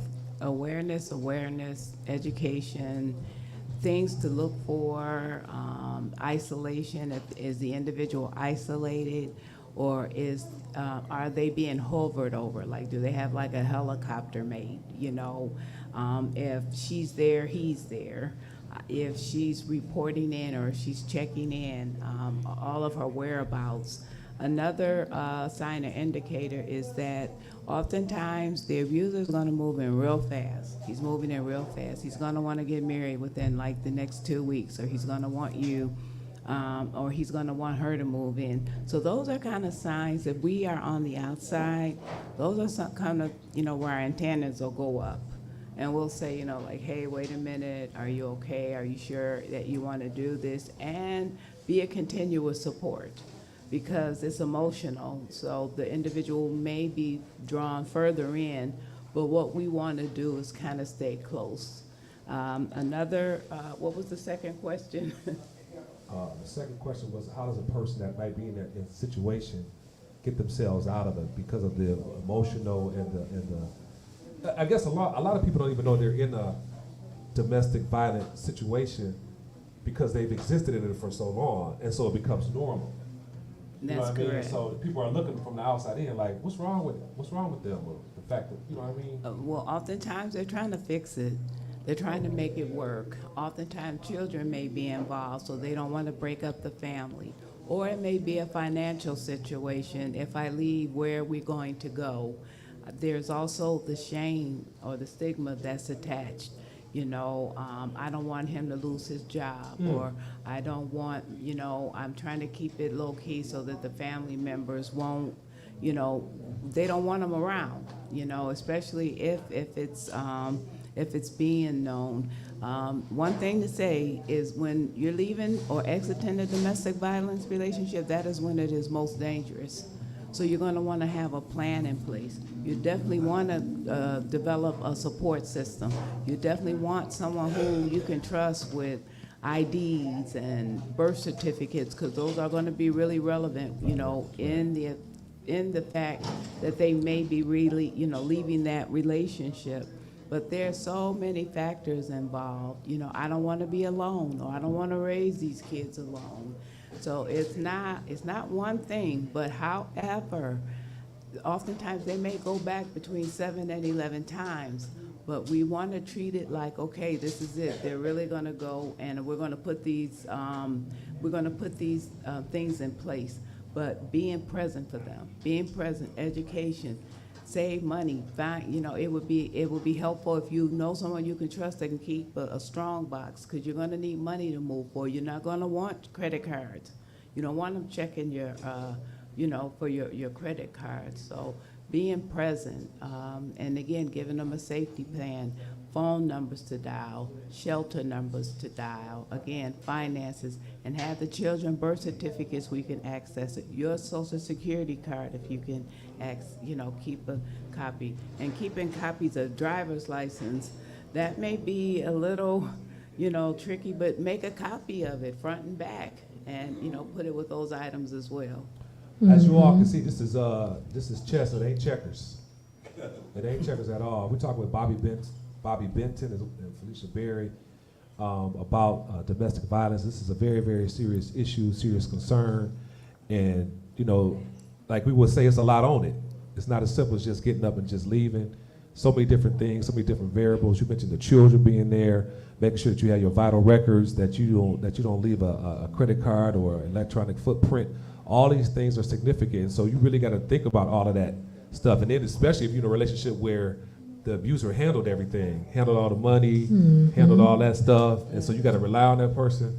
It's a lot. Absolutely. It's a lot. Call in if you have any questions. 313-340-9507. 313-340-9507. Dave, I forgot to toss some questions for our guests for a free breakfast. And that is, how prevalent is this abuse being generational, and what can we do to curb that?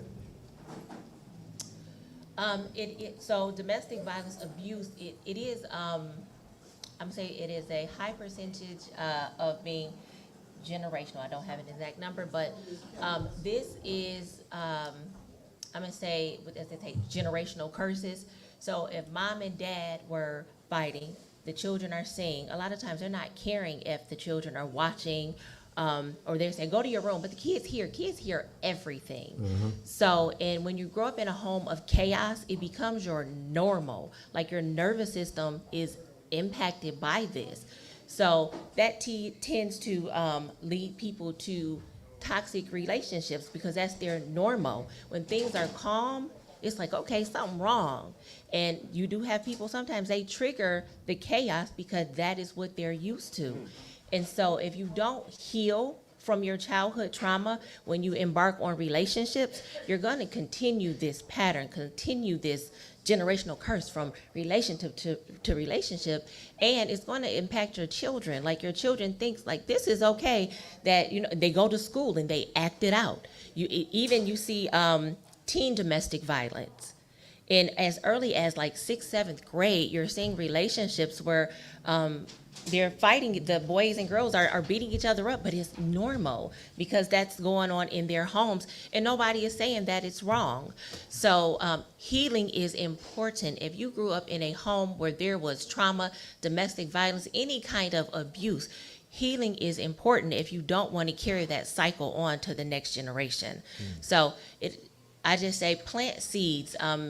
We need more domestic violence education programs. We need them in schools So we need to incorporate them in health classes. These things, it shouldn't just be like an after-school activity. This should be incorporated into curriculum because it's serious. It's impacting this world. Like, the pain is just people's pain. Pain to me, trauma is the gateway drug. It's not, I'm trying to escape from my pain. Like, people are addicted to pain. So domestic violence is serious, and it just spreads everywhere. Nobody can escape it. Like, unless you're healed and really set boundaries and be intentional about your life, it can impact you. It doesn't matter. You could be the president of the United States and be being victimized, and nobody would know. And so the media portrays it as, oh, these downtrodden women and all the pictures, and they're all covering their faces and things. No, there are judges, lawyers, doctors. Nobody can escape this. Like, if you're in a unhealed toxic relationship. So yeah, they can happen to anyone.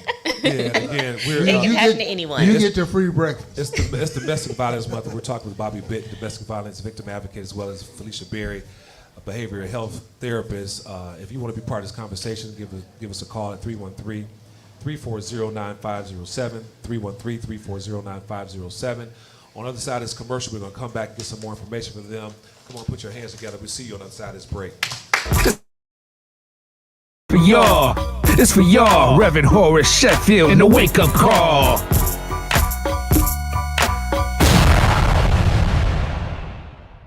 Reverend Horace Sheffield is live, and it's the wake-up call on WVTC Radio Detroit.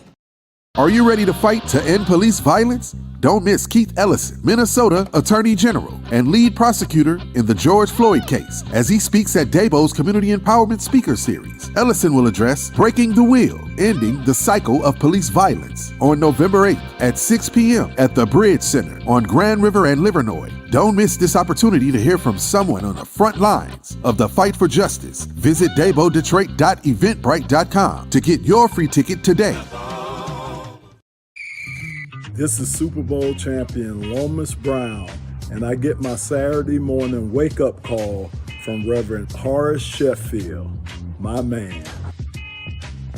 This is Grover in Kansas, and I get my wake-up call from Reverend Horace Sheffield every Saturday morning at 8 a.m. on 1500 a.m. or 92.7 FM. The wake-up call with the Reverend Horace Sheffield. See you there.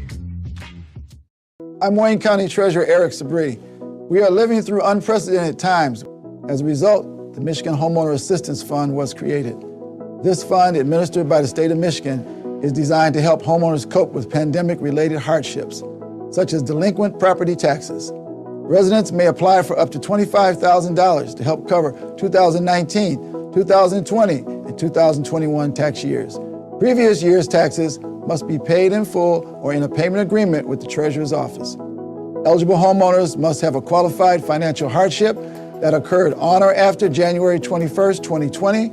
You must currently own and occupy your home as your primary residence and must have owned it since January 21st, 2020. To see if you qualify, please visit waynemetro.org, call 313-388-9799, or email taxinfo@waynecounty.com. We're here to help. Here's the thing about golf. If you like golf, you love golf. And if you love golf, you love it a lot. Like a lot.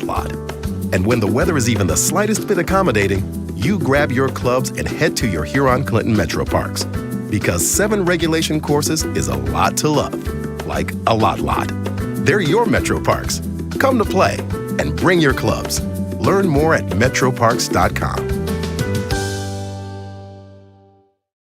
At the Detroit Water and Sewerage Department, we're working hard to protect pipes by cleaning public sewer lines to reduce flooding and speeding up the replacement of lead service lines. Protect your pipes with 3 easy tips. Pour grease into containers, toss wipes in the trash can, and check for running toilets, leaky pipes, and dripping faucets. For more tips, go to detroitmi.gov/protect pipes. DWSD, working hard to protect pipes for you.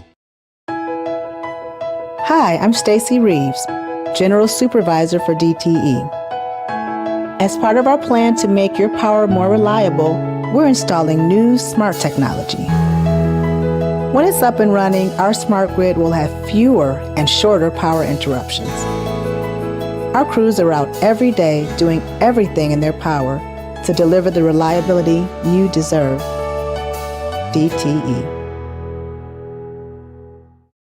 From the cotton fields of Mississippi to the highest halls of education around the United States of America, Junebug is a story of inspiration that proves that hard work and perseverance is the answer to anyone's dreams and aspirations to make them come true.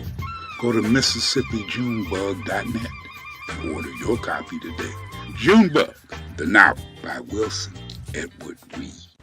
This ain't no joke, you gotta vote. This ain't no joke, you gotta vote. This ain't no joke, you gotta vote. This ain't no joke, you gotta vote. It's for y'all.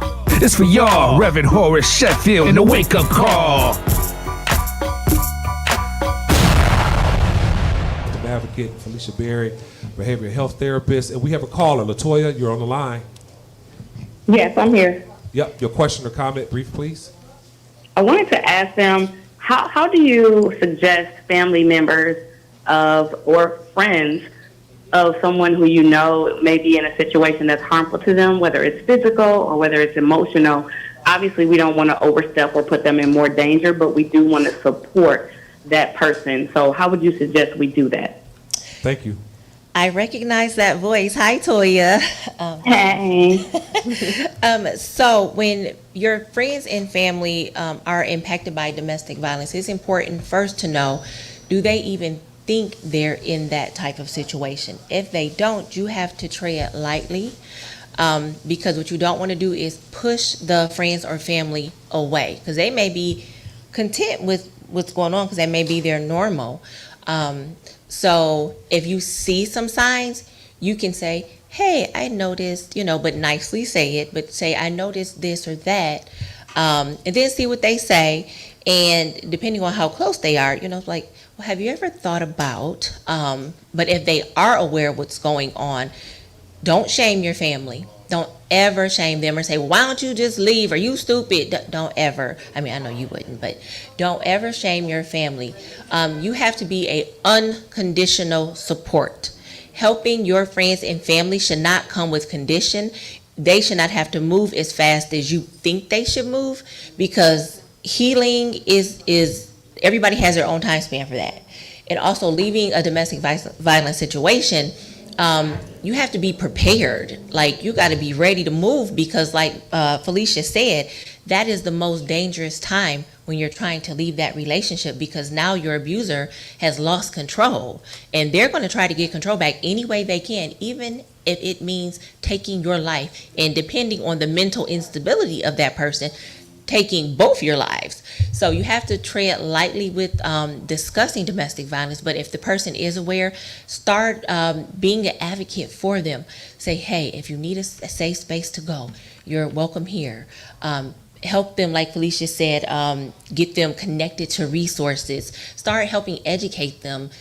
Send them things to read, like if their phone's not being monitored or anything like that, send them things to read to educate themselves, but connect them with organizations. Talk to them about getting into therapy, but tread lightly, because it's so delicate. The wrong word or things can push somebody away, because as an advocate, Felicia and I both have had clients come in, we help them, we're like, yeah, we're about to get them out this situation, and it may be just their anxiety, their fear of like, I'm almost there, but then a word or something could happen and we don't see them for months. But we make sure they know, if you disappear for months, we're still going to be here. They need to know that you're going to be here no matter what. If I don't leave because you told me to leave, you're still going to be here. So it's always just be floating in the wings, because when they're ready, y'all got to go. You got to move fast, because it's serious. It's life or death for a lot of people. So just tread lightly with it, but just make sure they know, I'm here for you. I'm not going to judge you. I love you. I'm here for you. So when you're ready, girl, I got you. That's how you do that. Hold on now, because that could be a guy too. Okay, a guy. Yes, a guy. So domestic violence is prevalent with men, and a lot of men. When I was in an organization, I helped quite a few men, and the thing that I heard the most from the men who were victims, okay, the police shamed them. So it's like, they're like, dude, you getting beat up by a girl and things. So they were ashamed to go report it, or like, because they're a man, they should be, you know, brawny and masculine, and nothing could happen to them like that. So, but actually, emotional abuse can happen to anyone. Mental abuse, because there are some women out here that are treacherous. So they play a lot of mind games. Women use their children. They, and like, even financially, like some women, they're the ones who hold that purse string, you know, even though he may be out making the money, but she may have him so mind warped that he feels like he's less than, he's going to do whatever, and he's just kind of stuck too. So domestic violence, it does hit anybody, everybody, like I said. It's horrible. You're Well, right. you know what? Go ahead, Everett. What's your question? Go ahead. So much I can say. Oh, it's more though. We can unpack men another day. I have a son, so I don't even play with that either. I take it very seriously. So go ahead. Okay. The question I had was because my daughter was in a domestic situation, and a real physical situation where she had to go to the hospital. I had to call Minister Dave to talk me off the ledge, so to speak. So no, exactly that. What not so to speak. You know, so I understand about domestic violence because it hurts the whole family, trickles down to the kids. So is there a hotline number that if somebody or a lady or a man is in a situation, they need to call like right now? What number is that? Felicia has that number. So there are little like pockets of organizations all over the place, but there's the national hotline phone number that you can call. I found it, Felicia. It is 1-800-799-7233, and it can connect you to organizations all over. They'll help connect you with one in your area, and then they can also do a Google search if they want something local. Can you give me the number again, the hotline number? The national hotline number is 1-800-799-7233. There's also a text. You can also text and chat. Is that on that form as well? It's not what I'm reading, but you can share it. You know what? Actually, you sent me that last night. Thank you. So while they find the information, I like to say too on the question that the caller had about intervening. Whenever, ladies and gentlemen, you try to help or assist a family member or a friend, before you do it, and this comes from some of the suicide prevention training that we do, you got to be committed. Everybody say committed. Committed. Because what you don't want to do is you don't want to start something and then walk away. Yes. You don't want to stir the pot or get them all hyped up and geeked up or whatever. Then you just leave them hanging because you went a little bit too far. You bit off more than you can chew. So if it's driving you that crazy, you know, and correct me if I'm wrong, do that stuff for them. You know, make sure that they got a copy of their driver's license, or try to assist them in the way that you can, and say, listen, when you're ready, you know, we've done this, we've taken these steps toward them resolving that particular issue. And understand that it's not a one-hitter quitter. There's going to be follow-up that's going to be needed. Yep. All of that. So that's why you need to really consider engaging if you're going to engage. You know what I mean? The Bible says a man should count up the cost before he builds a house. That's basically anticipating what it's going to take from you to support that person. Yep. And as a person who serves, I do that all the time. How far do I want to go? Yep. And if I want to go this only a certain place, if I want to do that, is there somebody else who can pick up the baton and keep going? So again, you know, in a society where it's you know, get all I can and then can all I get and then sit on my can, meaning that you're just selfish, helping someone else, it takes work. It's selfless. Yeah, it takes work. It takes commitment. I mean, and you got to really, you know, be able to go to when she's back again.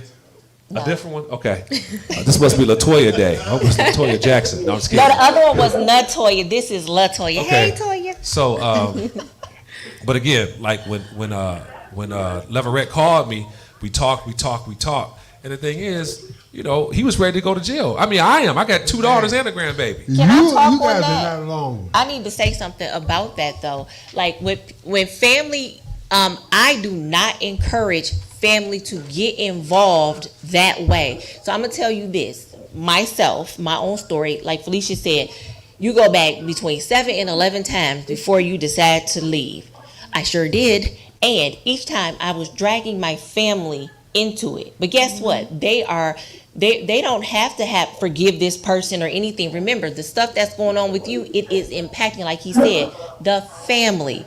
So don't have your sons, daddy, going fighting this man or trying to hurt this man, because you know what? That's against the law. And you're going to end it. It's not self-defense when you going and whooping on him because he don't whoop on you. That's premeditated. Darn tootin'. Yeah. So stay out of it. Call the police. And you want to start a paper trail. A lot of people, because I do personal protection orders, and a lot of times people don't keep up with their documents. Ms. Benton, What? I'm in law enforcement, and I'm gonna tell you, the PPOs are good to have a paper trail, but okay, I know it does not help all the time, but sometimes, okay, so you have to remember, the man with the abusive mind is a coward. So if he hears she got a PPO, oh my goodness, he'll back off. Not always, but some will back off. Some people are just like sociopaths and they don't care. But a lot of times, once that order is in place with the judge, they will back off. But the thing is this, you have to start a paper trail, but do not get involved with your family. No, don't go beat him up. No. all right, we got a hard break. We're going to come back and we're going to wrap up with these last 10 to 15 minutes. Hold on, caller. We'll be right back after this. Oh, I'm sorry.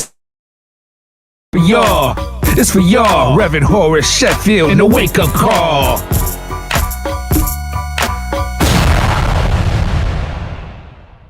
Reverend Horace Sheffield is live, and it's the Wake Up Call on WVTC Radio Detroit. Peace and quiet. Whoever you are, sooner or later, you're going to need some. If only there was a beautiful place just minutes from where you live, where you'll find a perfect little piece of peace and quiet. Turns out there is. Your Huron-Clinton Metro Parks. With 25,000 acres, there's plenty of peace and quiet to go around. They're your Metro Parks. Come see what all the noise is about. Learn more at metroparks.com.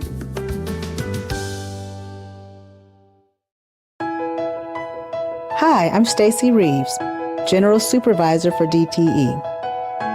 As part of our plan to make your power more reliable, we're installing new smart technology. When it's up and running, our smart grid will have fewer and shorter power interruptions. Our crews are out every day doing everything in their power to deliver the reliability you deserve. DTE. Yo, what's up, guys? It's your girl, Randy Rosario, comedian and TV host. I get my Saturday wake-up call with my guy, Reverend Horace Sheffield. Think about it. Good day. I'm Sheriff Raphael Washington, Wayne County, and I get my Saturday morning wake-up every Saturday morning from Reverend Horace Sheffield, and you should too.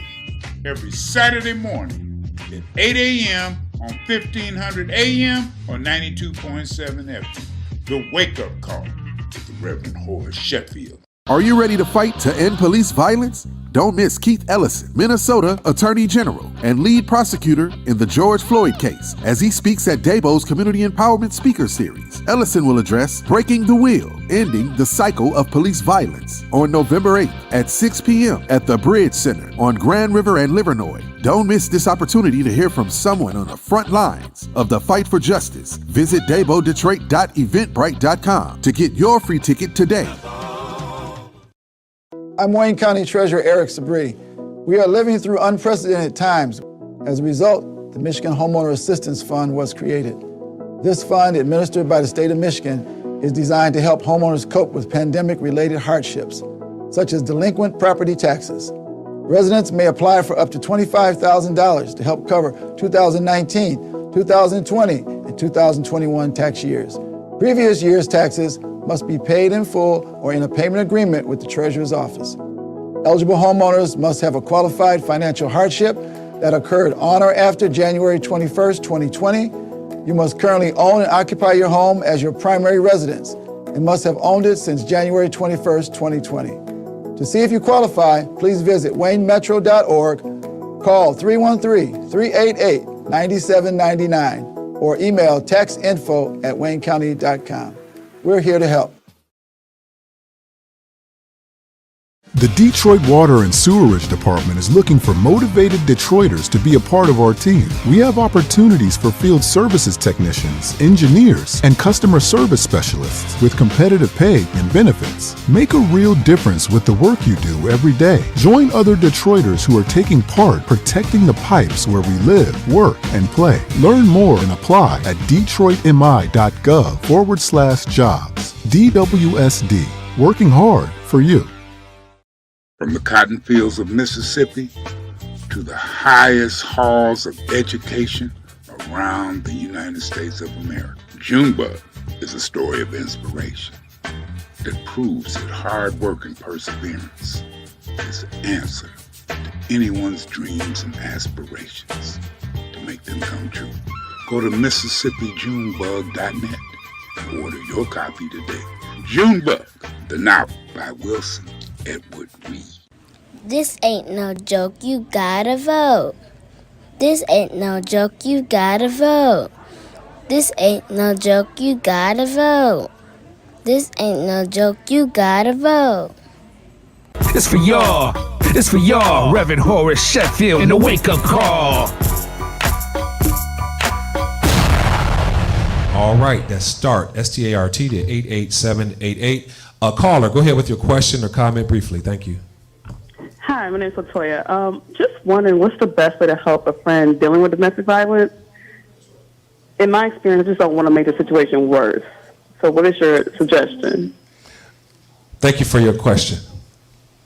Felicia, did you want to answer or you want me to answer? Well, that's a great question. When you say you made it worse, what does that mean?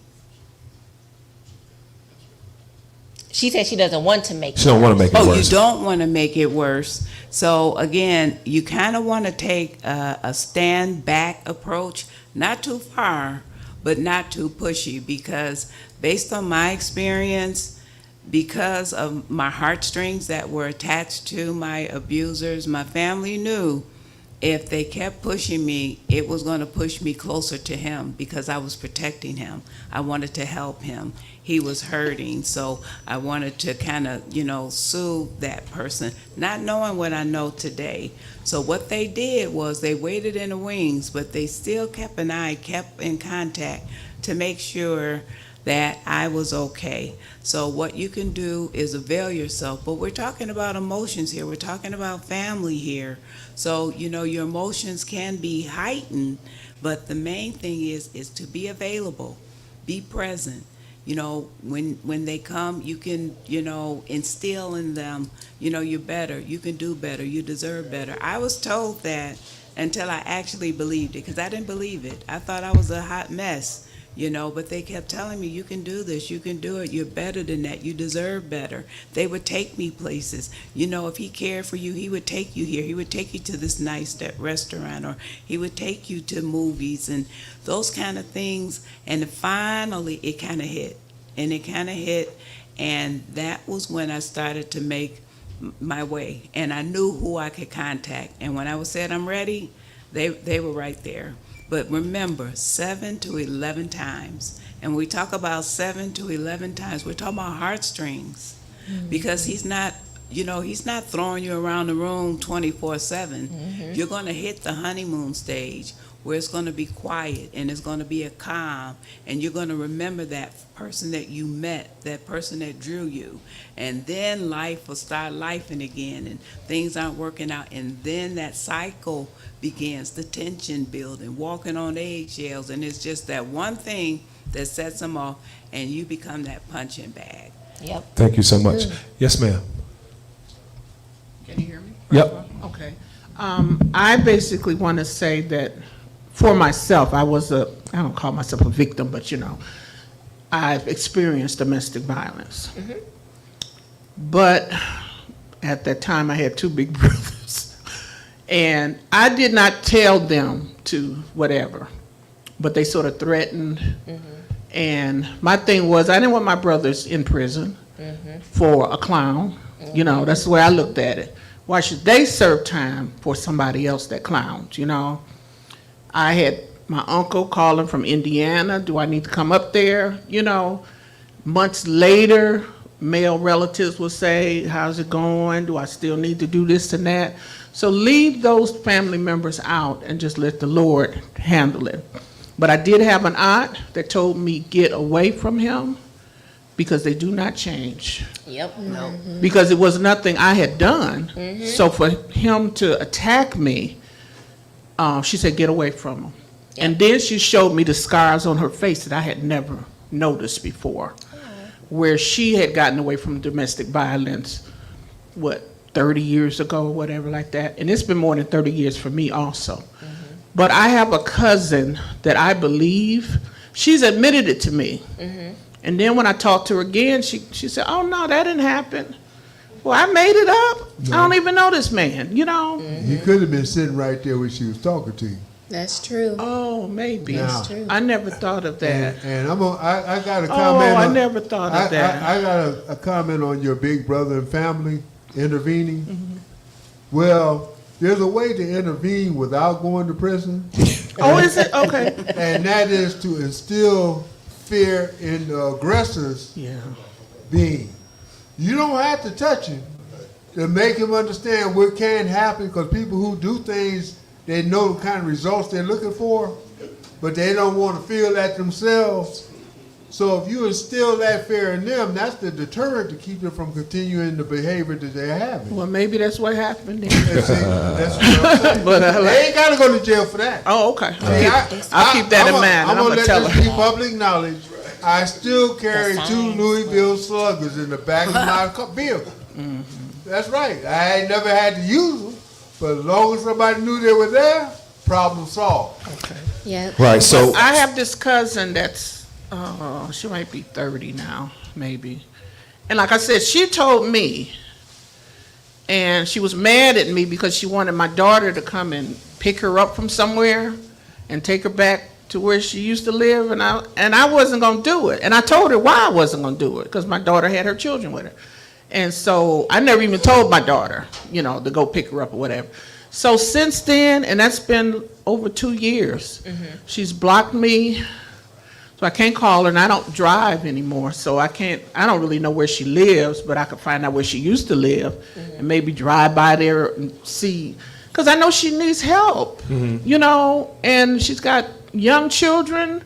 My grandchildren's not here. I could help her with her kids. I could help her with her Let me tell you, kids. in that situation, so she has cut, well, you don't know if he cut it or she cut it, because if you spoke in front of him, he may have persuaded her to cut it, but the thing is that, so she's cut herself off from you. From the family. Don't go to that house. If you got social media or something, you can inbox her, like, hey, I'm just checking on you. Don't bring up nothing else. Just, hey, girl, I'm checking on you. That's it. All right. Thank you so much. So, ladies and gentlemen, again, this is Domestic Violence Month. We're talking with Bobby Benton, domestic violence victim advocate, and Felicia Berry, behavioral health therapist. This is very, very valuable information, important information that we need, not only during this month, but year-round. If you know somebody who may be experiencing this, again, use prudence, use wisdom when you're trying to engage them, or if you want to be an advocate, you could provide the resources that they left. The phone number, again, to the National Domestic Violence Hotline is 800-799-7233. That's 800-799-7233. Or you can text START, that's START, S-T-A-R-T, to 88788. That's START to 88788. And if you're afraid, call somebody. If all else fails, call 911. And make sure you save yourself. And I can just say this, you're worth it. I don't care what anybody's saying. You are loved, and you don't have to be abused for somebody to show you they love you. Somebody telling you that it's because I love you, then don't love me then, because that's not how I want you to love me. So again, here on the Wake Up Call, we try to bring you valuable information. We'll be back next week with our biscuits, grits, and I got to say biscuits, grits, and salvation. Biscuits, grits, and salmon croquettes. And son, you had an announcement. What was your announcement? Was that the skill trades or something else? What you got? Get the mic, baby. Hurry up. Kind of hard to run that big head. But go ahead. Mr. Switch on. Hello. It's on. Okay. Yeah, I just wanted to announce that starting November the 1st, we're going to be offering COVID, flu, pneumonia. Oh, yeah, I did that already. Oh, okay, great. Yeah, put my mic down. Thank you. Okay. All right. So again, and if you have any questions about any of the announcements we made earlier, give us a call at 313-491-0003, 313-491-0003. We'll see you next week, same time, same stations. And we love you, Detroit. We love you. And everybody be safe. Have a good one. Thank you. It's time. It's time. It's time for the wake-up call, y'all. Come on. Come on. You've been listening to The Wake Up Call with Reverend Horace Sheffield and friends.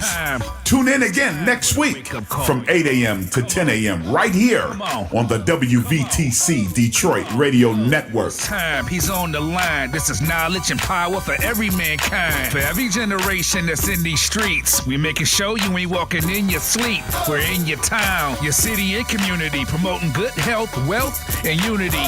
We-educating everybody, y'all. Reverend Horace Sheffield, the wake-up call. It's for y'all. It's for y'all. Reverend Horace Sheffield, the wake-up call. It's for y'all. It's for y'all. Reverend Horace Sheffield, and the wake-up call.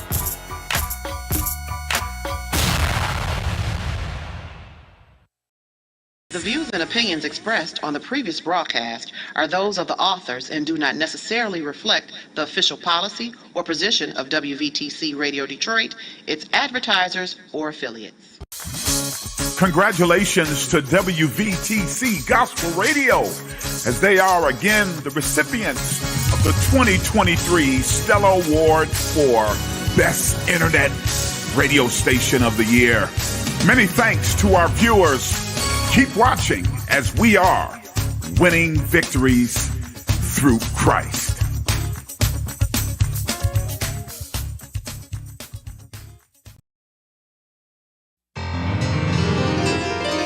Here's just one of the fine programs right here on WVTC Detroit.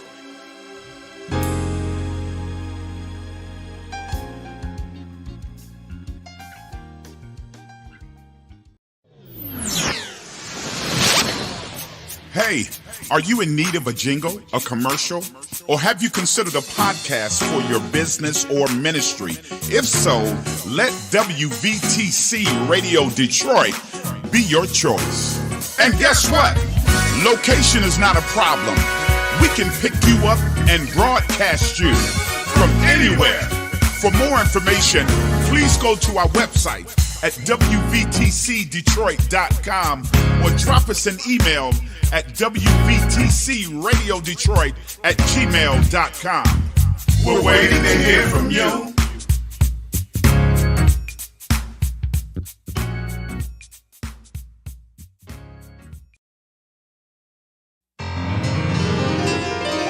Here's just one of the fine programs right here on WVTC Detroit.